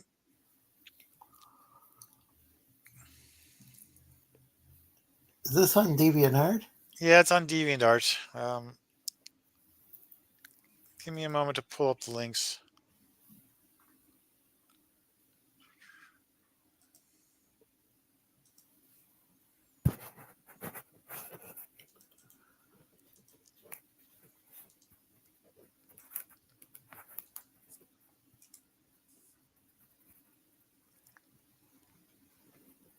Oops, here we go.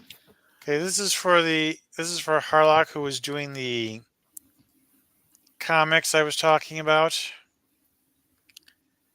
And the one I was specifically talking about was getting into character. But the name, of course, referring to them becoming their D&D characters. So yeah, whenever a Harlock wants to do an isekai story, he uses my world for the setting.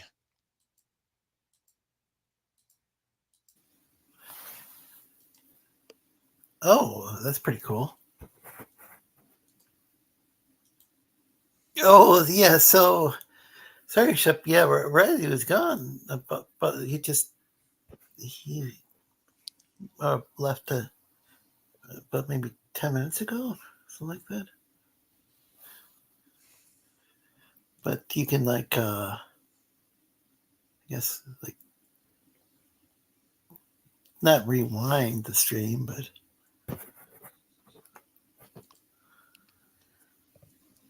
about. Yeah, but so yeah, check out the link on deviantart.com. I'm assuming these are stories for adults to read. Yeah. And but if you're over the age of majority or whatever the term is, you can check that out. Yeah, anyway, I posted a link to the first chapter.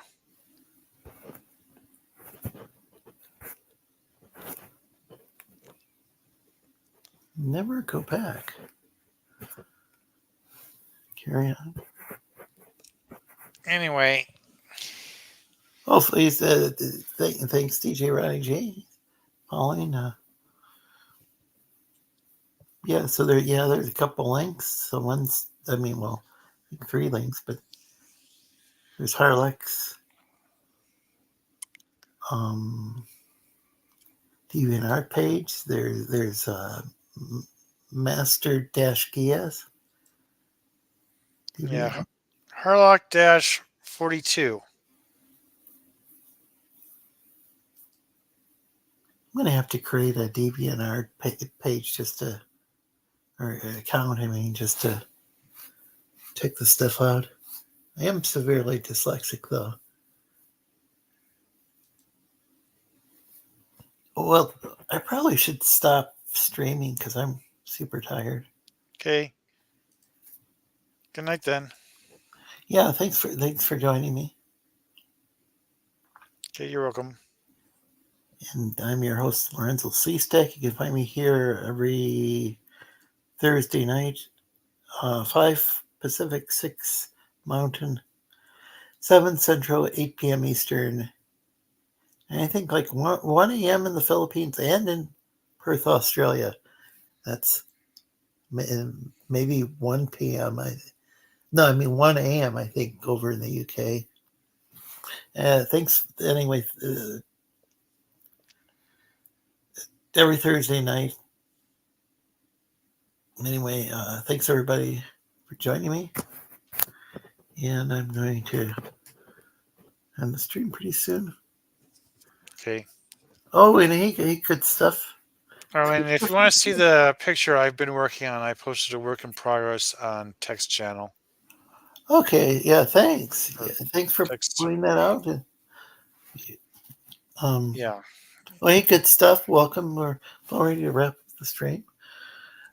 Razzie was really quiet tonight.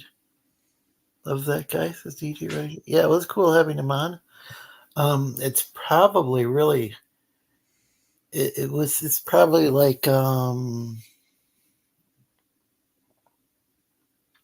around noon where on Friday noon, like where Risey is, so in Australia. So